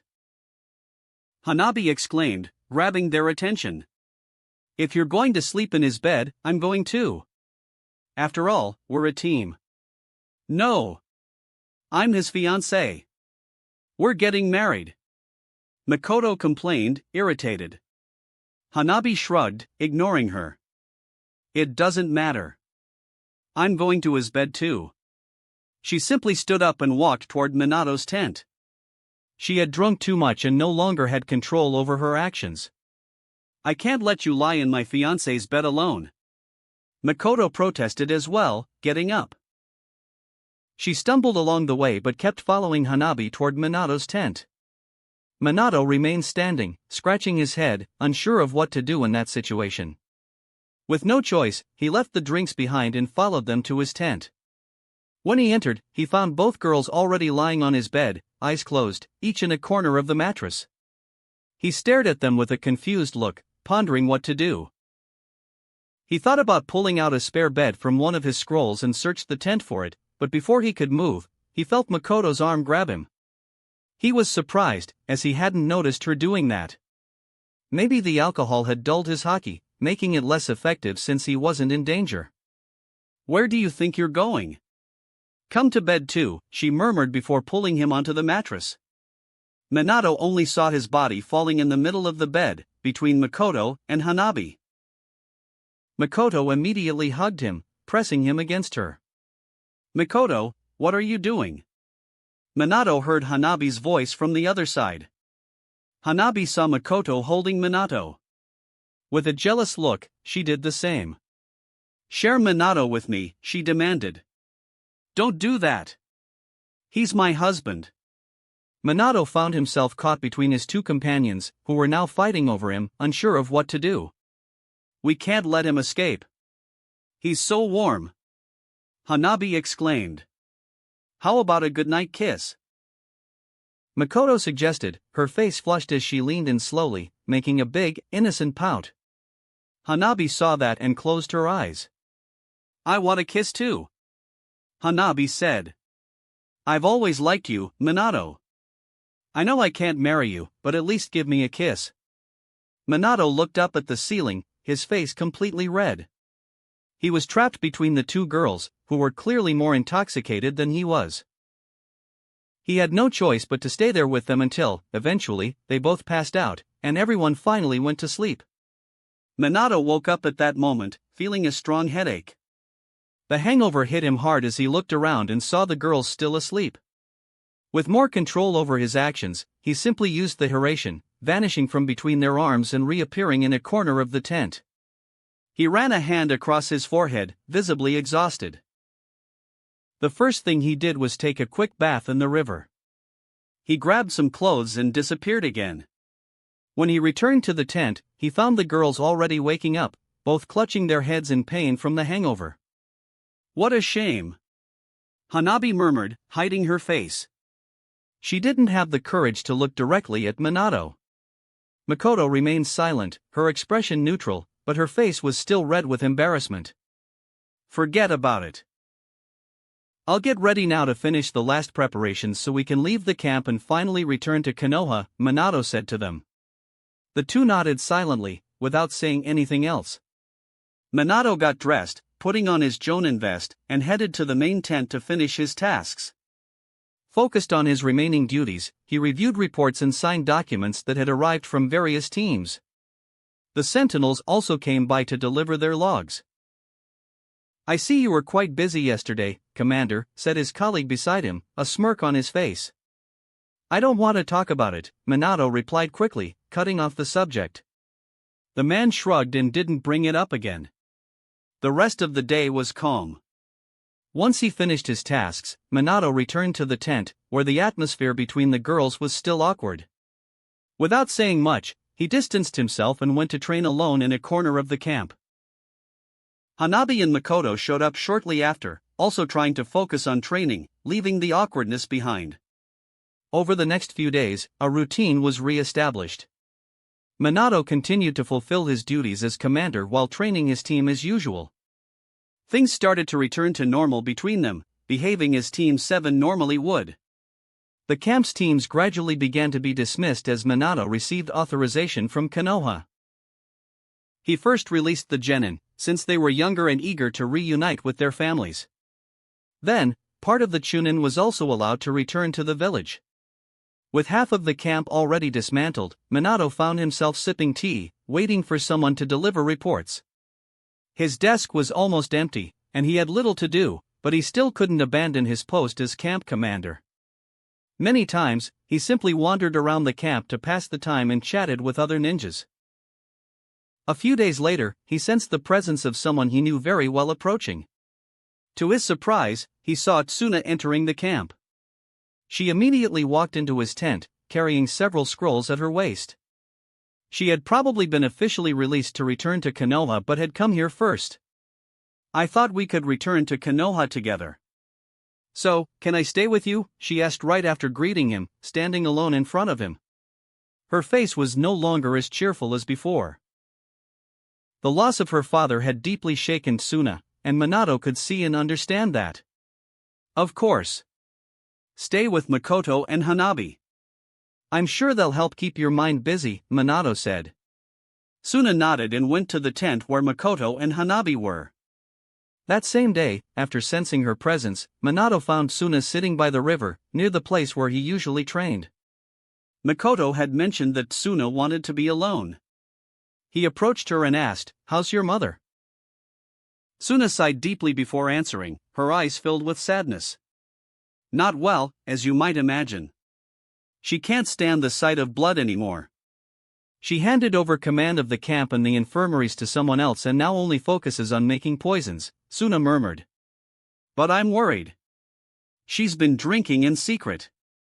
Minato frowned, feeling the weight of Tsuna's concern. He knew that her father's death had been a severe blow. First, she lost her father, and now she was watching her mother succumb to sorrow.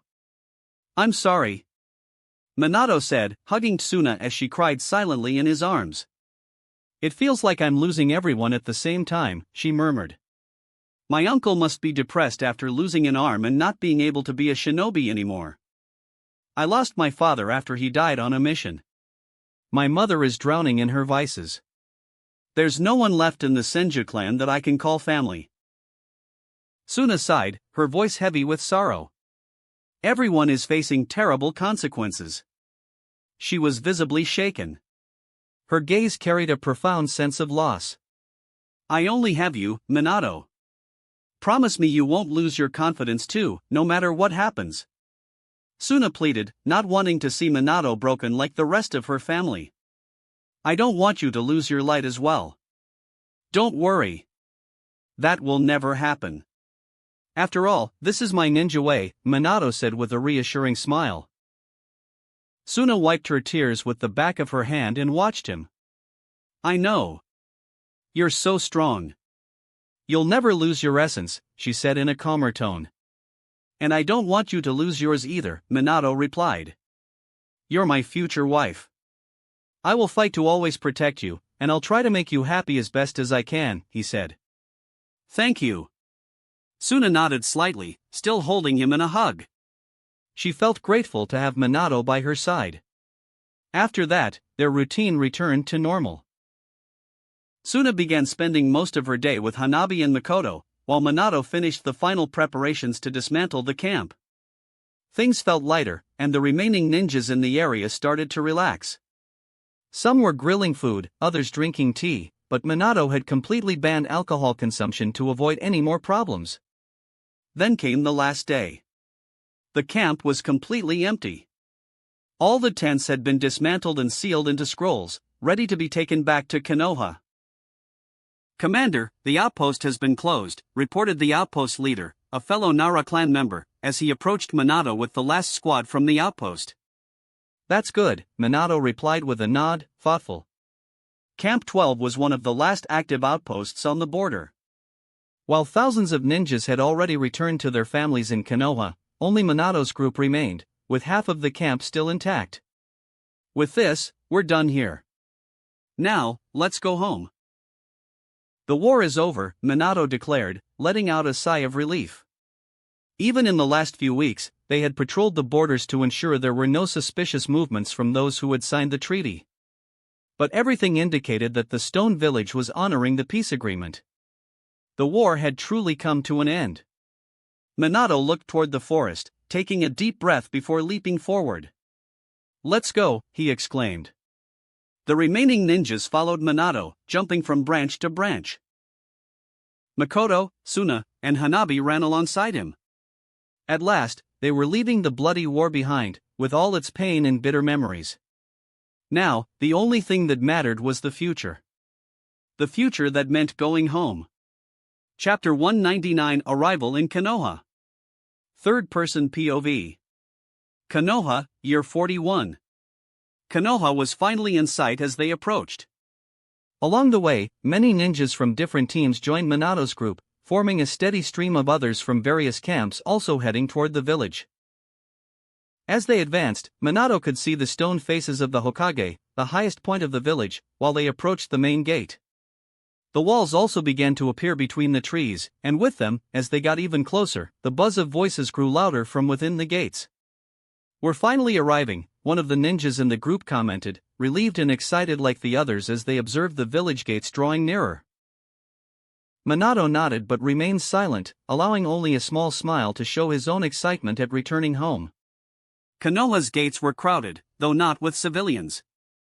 Groups of ninjas returning from various other camps landed in the area, joining those already gathered and watching each new group arrive from the end of the war.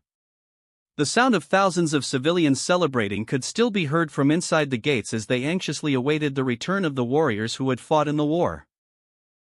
The cheers were louder than ever. "Looks like they've been celebrating for days," Hanabi observed, watching the crowd gathered inside the village gates. "That's to be expected," Minato replied. "Many of those here had family and friends away at war for years. Seeing so many return home is cause for joy, though many are grieving companions they will never see again. Even so, the end of the war is a great reason to celebrate." As the group approached the gates, Minato noticed several people pointing in his direction and whispering among themselves. "Let's wait our turn to enter," Minato told his companions and the entire squad from his camp, stopping to observe the situation around them. While they waited, he noticed more ninjas arriving from other directions, and Minato quickly recognized a familiar presence among them. "Look, it's Tsukumo," one of the ninjas said, pointing to the famous ninja known as Konoha's White Fang, who was approaching from the west after leaving the southern border camp. "We've finally arrived," Tsukumo said to his team, his expression calm as he took in the sight of home. The crowd reacted at the sight of him. Tsukumo was already a recognized hero before the war, and his presence caused quite a stir among those present. After briefly greeting those around him, he headed straight toward Minato. "I see you're here too, and in good shape," Tsukumo said, shaking Minato's hand. "I've heard you did a great job at the northern camp. Your reports were impressive, the best results in the war this past year." Minato, who would have once felt a bit shy at receiving praise in front of so many people, simply nodded, now more accustomed to handling others and having gained a certain level of maturity as a commander. "I must say I learned a lot during that time, Sir Tsukumo," he replied. "Being a camp commander for a while was a challenging and very welcome experience." "Welcome back," Tsukumo said with a smile. Minato nodded. He had heard some rumors and read reports from other war camps. Tsukumo's name had become even more feared after he led the attack against Suna, which resulted in the death of Deidara's parents. That event had greatly influenced the peace negotiations with the village hidden in the sand. Chio would certainly not be happy about her son's death and would clearly try to seek revenge. Minato wouldn't be surprised if, during the upcoming meetings between the Kage and the feudal lords, Suna demanded Tsukumo's head as part of the peace deal. It wasn't just Tsukumo they might demand. IWA could also request Minato's head. Minato didn't think Konoha would act like Suna, who handed over Pakura to the Mist Village after the Third Shinobi World War, under Raza's command. Still, Minato had to remember that Hiruzen himself, along with the elders, had handed over Hisashi Hyuga, Niji's father, when Hisashi volunteered to take his brother's place after the Hyuga clan leader killed the Cloud Ninjas who had kidnapped Hinata Hyuga. "I need to stay alert to Konoha's next moves," Minato murmured, knowing he wouldn't be surprised if Konoha's elders considered doing something similar to him or others. He knew that politics between villages was ruthless, and that the pursuit of peace often required cruel sacrifices. And they could use that as an excuse to eliminate risks to the political power of those already in charge. "I hope it doesn't come to that," Minato decided. "But we'd better be prepared for anything." He had his own plans for the village, but he couldn't just arrive and eliminate all the elders right away. First, he needed to earn the people's trust. If he simply killed them, he might have enough control to rule, but everyone would see him as a dictator. That's why Minato never acted directly against the elders. He needed to build his reputation, gain respect, and make the people of Konoha trust him. And that's exactly what he had done during this war. Maybe Minato wasn't very popular when he first returned from the war, but now, with his achievements being recognized by the Jounin and other ninjas spreading through the village, his popularity would soon explode. And so, they made their way into the village.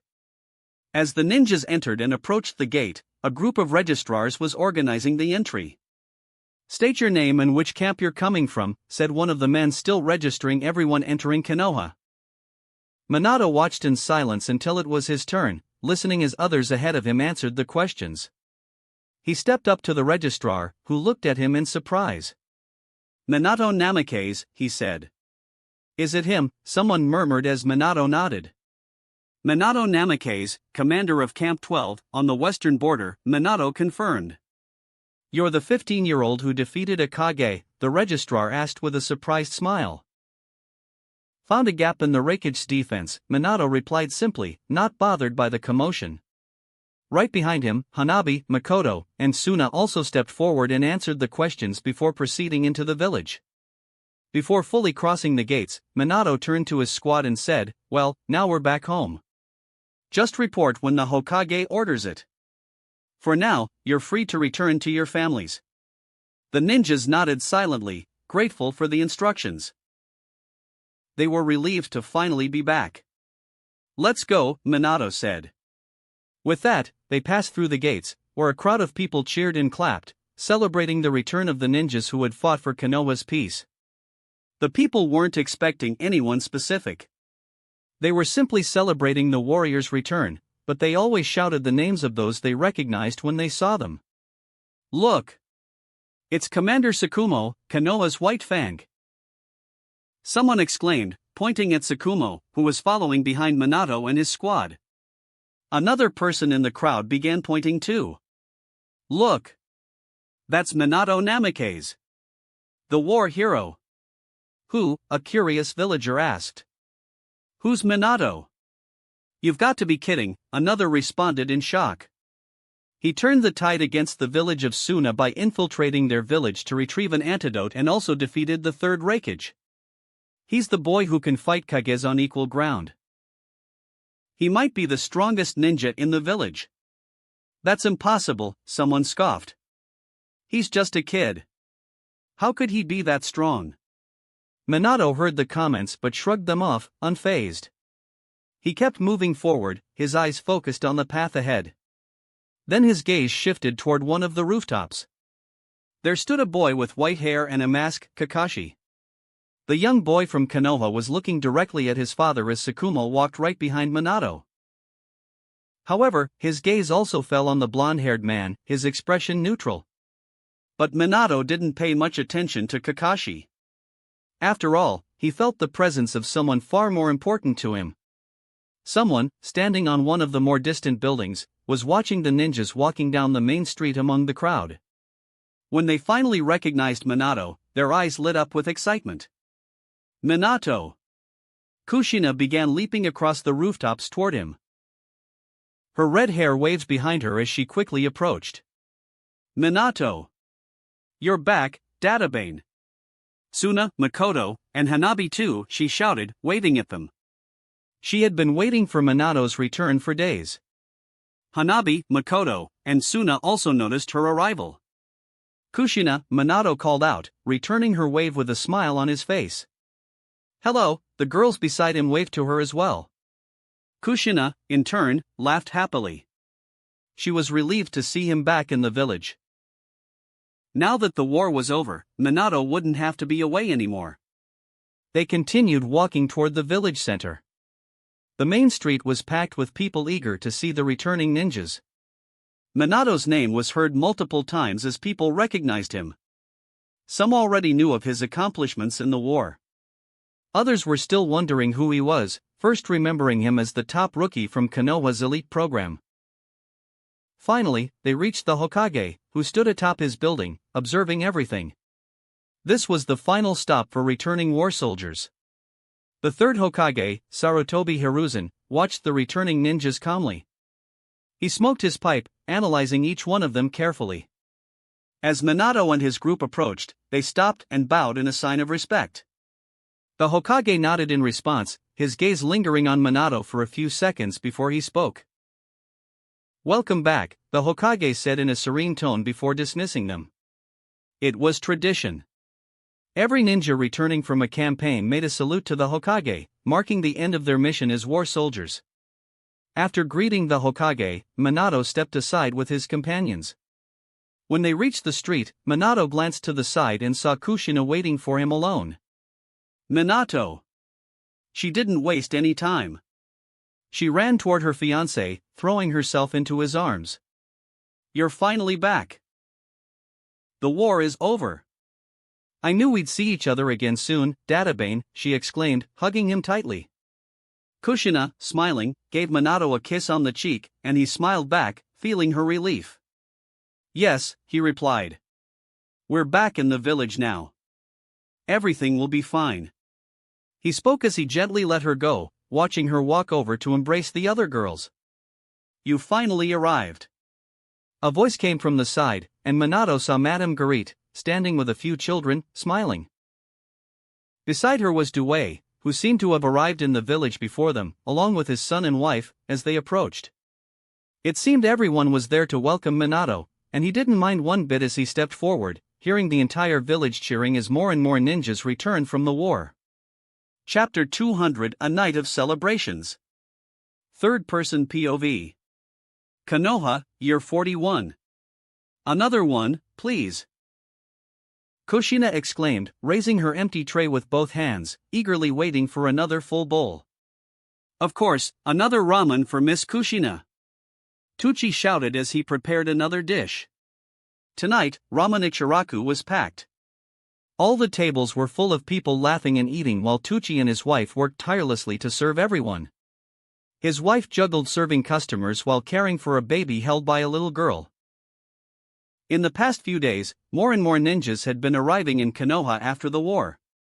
Everyone was celebrating, filling restaurants, barbecue joints, and bars across the village, rejoicing in the return of their comrades and loved ones. Minato hadn't even made it home yet. He had spent his time catching up with people he hadn't seen in a long time, from the orphanage where he was raised to old companions from his missions. Now, he was sitting at a table with his friends, enjoying the night. Makoto, Hanabi, and Kushina shared the table with him, chatting and eating. Minato quietly ate his bowl of ramen, listening to Kushina's lively chatter. His gaze wandered across the restaurant, taking in the cheerful atmosphere. People at the other tables were engaged in lively conversations and laughter. At the front counter, a group of jonin gathered, deep in discussion. Outside the restaurant, children ran around, their joyous shouts filling the streets. Cries of "Daddy's back" or "Mommy's home" echoed, bringing smiles to many faces. The entire village seemed to be wrapped in a shared feeling of relief and happiness. Minato, too, felt it, a soft smile curling at the corners of his mouth. What are you thinking about? Makoto's voice broke his reverie as she looked at him, noticing his quiet smile. Kushina, still animated as she waited for her next bowl of ramen, also turned her curious gaze toward Minato. I'm just happy to be back, Minato replied. It felt strange to say out loud, but he knew it was true. This was his home, his place. That's good to hear, kid. I've been hearing a lot about you. You've really made a name for yourself, Minato, Tucci commented, approaching with Kushina's freshly prepared bowl of ramen. Of course Minato stood out in the war, Databane. Kushina exclaimed, grabbing her ramen excitedly and digging in right away. It wasn't just me. Many ninjas did their part, Minato said modestly. Don't be so humble. Either way, tonight's on the house. After everything I've heard, you deserve it, Tucci added with a smile. Minato nodded in thanks before glancing at his companions. Makoto was quietly observing him, a small smile on her lips, an uncommon sight for an Uchiha. Hanabi ate in silence, trying to behave properly, a stark contrast to Kushina, who devoured her ramen as if it were her last meal. Tsunade, however, seemed distant. Her expression was less somber than usual, but she still barely touched her food. Minato's gaze lingered on her.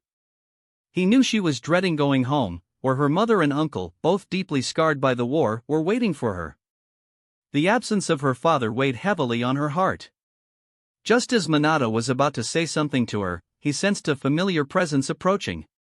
Kai Kurama, don't even think about sneaking up on me like that, Minato said without turning around. Damn, you already sensed my intentions, hero, a woman's voice teased. Kai Kurama, known by the codename Mirage, was a member of the Phantom Squad, the elite unit Minato had served with during the southern campaigns against Suna. It's obvious. And I can tell you've been drinking, Minato replied, catching the scent of alcohol in the air. Damn it, you're good. I'll give you credit for that, Kai said with a smirk before calling out to someone outside. Fury, come here. Look who I found. The group at Minato's table glanced at the scene with suspicion as Kai made a scene. It didn't take long for Fury Akimichi to arrive, carrying a bucket of fried chicken wings. He grinned as he stood next to Kai. Minato? You finally made it, my boy. We've been in the village for 3 days now, Fury said cheerfully. That's right. You must have just arrived today. And look at you, already turning into a ladies' man. My boy's growing up. Kai exclaimed, dramatically wiping an imaginary tear from his eye in mock pride. Stop embarrassing him, Kai, Fury commented as he bit into a chicken wing. What do you mean by that? Are you saying I'm harming our dear Minato, you bastard? The woman exclaimed, raising her voice and catching everyone's attention in the restaurant. You're drunk. Stop causing a scene, Fury said, though this only seemed to make the woman even more furious. I'm just trying to be nice to our former comrade here. Don't be such a killjoy, she shot back. Hey, can you two cut it out? Minato intervened before the two could start one of their usual squabbles, the kind that often happened outside of missions. You're the ones making a scene here, a new voice chimed in as a man approached them. For the love of Rikudo, I still think you two are going to get married someday, he added with a smirk. Fumiko Sarutobi, Minato acknowledged, recognizing another member of the Phantom Squad. Hello, Minato. I saw your entrance into the village today. I must say, I'm impressed by how people are starting to talk about you. Still, it's strange how the village doesn't know their war hero yet. Fumiko remarked, shoving Kai and Fury aside as he took a spot at the table. Good to see you, man, Minato greeted him warmly. Likewise. Well, I should probably take these two with me before they start trouble somewhere else in the village. Enjoy your night, and don't forget about us. Let's get the whole squad back together soon, Fumiko said before dragging the drunken pair out of Ramen Ichiraku. That was strange, Hanabi observed, her calm and neutral gaze lingering on the scene. They're always like that, but they're good people, Minato assured her. The group continued eating before eventually deciding to leave. As the 5 of them walked through the streets of Konoha, the festive atmosphere still surrounded them. So, I really can't go home right now. Can I stay with you tonight? Makoto suddenly asked, making both Suna and Kushina look at her in surprise. That, sure, Minato replied without hesitation. He didn't mind, he understood Makoto might have been kicked out of her clan by now. Wait. You're going to stay at Minato's house? Kushina blurted out, her voice rising with disbelief. What can I say? It's not the first time we've shared a bed, Makoto teased, lifting her chin and closing her eyes with an air of smug satisfaction. Her words had the exact effect she expected. Both Suna and Kushina gasped in shock, their mouths falling open, while Hanabi lowered her head, trying to hide her flushed face. After all, she too had spent a drunken night in Minato's bed. What the? Kushina began to fume, her hair rising as if it were on fire. How dare you sleep with my Minato? She shouted, launching a punch at Makoto, who easily dodged with a playful leap. I'm his fiancée and future wife. Didn't you know? Makoto taunted, sticking her tongue out as she dodged another swing from Kushina. The scene drew the attention of bystanders on the streets, who stopped to watch in bewilderment as Kushina chased Makoto through the village. Hey, calm down. This isn't what you think. And you, Makoto, stop provoking her, Minato intervened before things could spiral further out of control. Oh, my dear future husband, can't you let your woman have a little fun teasing the others? Makoto asked with a mischievous grin. Since when has this Uchiha been so bold? Suna murmured, clearly astonished. Makoto had always been reserved and composed. Seeing her playful side was something new and shocking. I defied my father and was probably disowned from my clan because of it, Makoto admitted, dodging another of Kushina's strikes. So, I feel quite liberated. The group continued their walk until they reached the highest point in the village. Minato sat down, surrounded by his companions, the cool night breeze brushing against them. From there, they had a perfect view of the entire village, bustling with celebrations below. What a beautiful view! Hanabi commented in her usual calm tone, though a faint trace of joy could be heard in her voice. Minato and I used to come here alone. Just Minato and me. Alone! Kushina yelled, blaring pointedly at Makoto. In response, Makoto simply stuck out her tongue at Kushina. Can we stop this already? We're not going to spend the whole night arguing, are we? Minato finally said, hoping to put an end to the bickering. Minato's right. Stop arguing, Suna said in the end, and to Makoto's surprise, it was only Kushina who kept pulling the fight this time. Still, Makoto could understand Suna's situation, and she remained silent out of respect. What do you think will happen now? Kushina asked, her voice calmer as she kept her gaze on the village below. Well, soon our leaders will negotiate peace, and everything will return to normal, Minato replied. But now, we're adults. We'll be going on missions. Either among ourselves or leading new teams we'll eventually train. He paused, his eyes following the lights of the village. At that moment, Kushina shrugged slightly, feeling a pang of sadness. She would remain in the village as always, while the others might leave for missions. Minato noticed her unease and gently placed a hand on her shoulder, offering a reassuring smile. Don't worry about that, Kushina. We're not leaving anymore. Even if I have to go on missions with Makoto and Hanabi, we'll always come back. We're not going anywhere, he said softly. His touch and words made her relax a little. They continued talking for a while, watching the peaceful village below, enjoying the cool night breeze. When the clock struck midnight, they decided to leave. The group made their way toward the village center, walking in silence. Eventually, they reached the Hyuga clan's walls, where Hanabi stopped. Take care, Hanabi said quietly before disappearing behind the gates. Minato, Kushina, and Makoto continued on toward the Senju clan compound. The area was eerily quiet, with no lights coming from any of the houses. The place felt abandoned, a shadow of what it once was. It wasn't long before they reached the main door of the Senju house. Suddenly, the door creaked open, revealing Tsunade, looking slightly disheveled. She stood there in a wrinkled robe, a tired smile crossing her face when she saw her daughter. Well, well. You finally arrived, daughter, Tsunade said. Her tone was casual, but Minato could see the worry and sadness hidden in her eyes. He also caught a faint scent of alcohol lingering around her. Mom! Tsuna murmured, her gaze filled with both concern and disappointment as she looked at her mother. Don't look at me like that, brat. Now get inside, Tsunade said, turning her attention to Minato and the others. And you, brats. Thanks for bringing my daughter home. Minato knew how much Tsunade was suffering. Losing her husband and seeing her brother Nawaki severely debilitated had taken a toll on her. Even now, Minato could sense Nawaki's presence inside the house, though his once vibrant energy was faint and dim. Suddenly, Kushina broke the silence. Aunt Tsunade, can I go to Minato's house? She asked, catching everyone off guard. Tsunade raised an eyebrow. You want to sleep at his house? Her voice was louder than usual, full of curiosity. Yes. I can't let this Uchiha put her hands on my Minato. Kushina exclaimed, pointing accusingly at Makoto. Tsunade blinked, surprised by the outburst, before shrugging.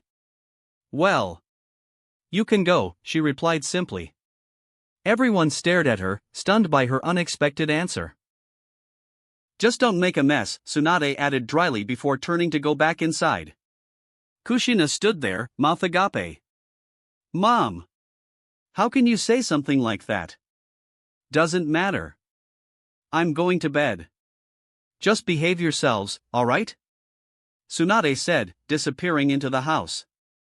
The group remained silent for a moment, still processing Tsunade's response. Eventually, they said their goodbyes to Tsuna and made their way toward Minato's apartment. As they walked through the quiet streets of Konoha, Makoto kept teasing Kushina, who was growing more and more irritated with every word. "Stop that, Makoto!" Kushina snapped, clenching her fists. "Why?" "It's fun seeing you lose your temper," Makoto replied, laughing as she skillfully dodged every punch Kushina threw her way. People passing by glanced at the scene, curious about the commotion. Makoto's laughter echoed through the streets, while Kushina's fiery temper drew even more attention. Minato walked a few steps ahead, sighing deeply. "Why do I always end up in situations like this?" he thought as the three of them headed toward his apartment. That wraps up this part of What If Transmigrated as Minato Namikaze. Thanks so much for listening. As always, new parts drop every 4 days, so be sure to stay tuned. Also check out my Patreon channel for early releases of all the series, where you can find all the series released one day ahead of YouTube. If you enjoyed the video, don't forget to like, subscribe, share it with your friends, and please consider supporting the original author as well. See you in the next one.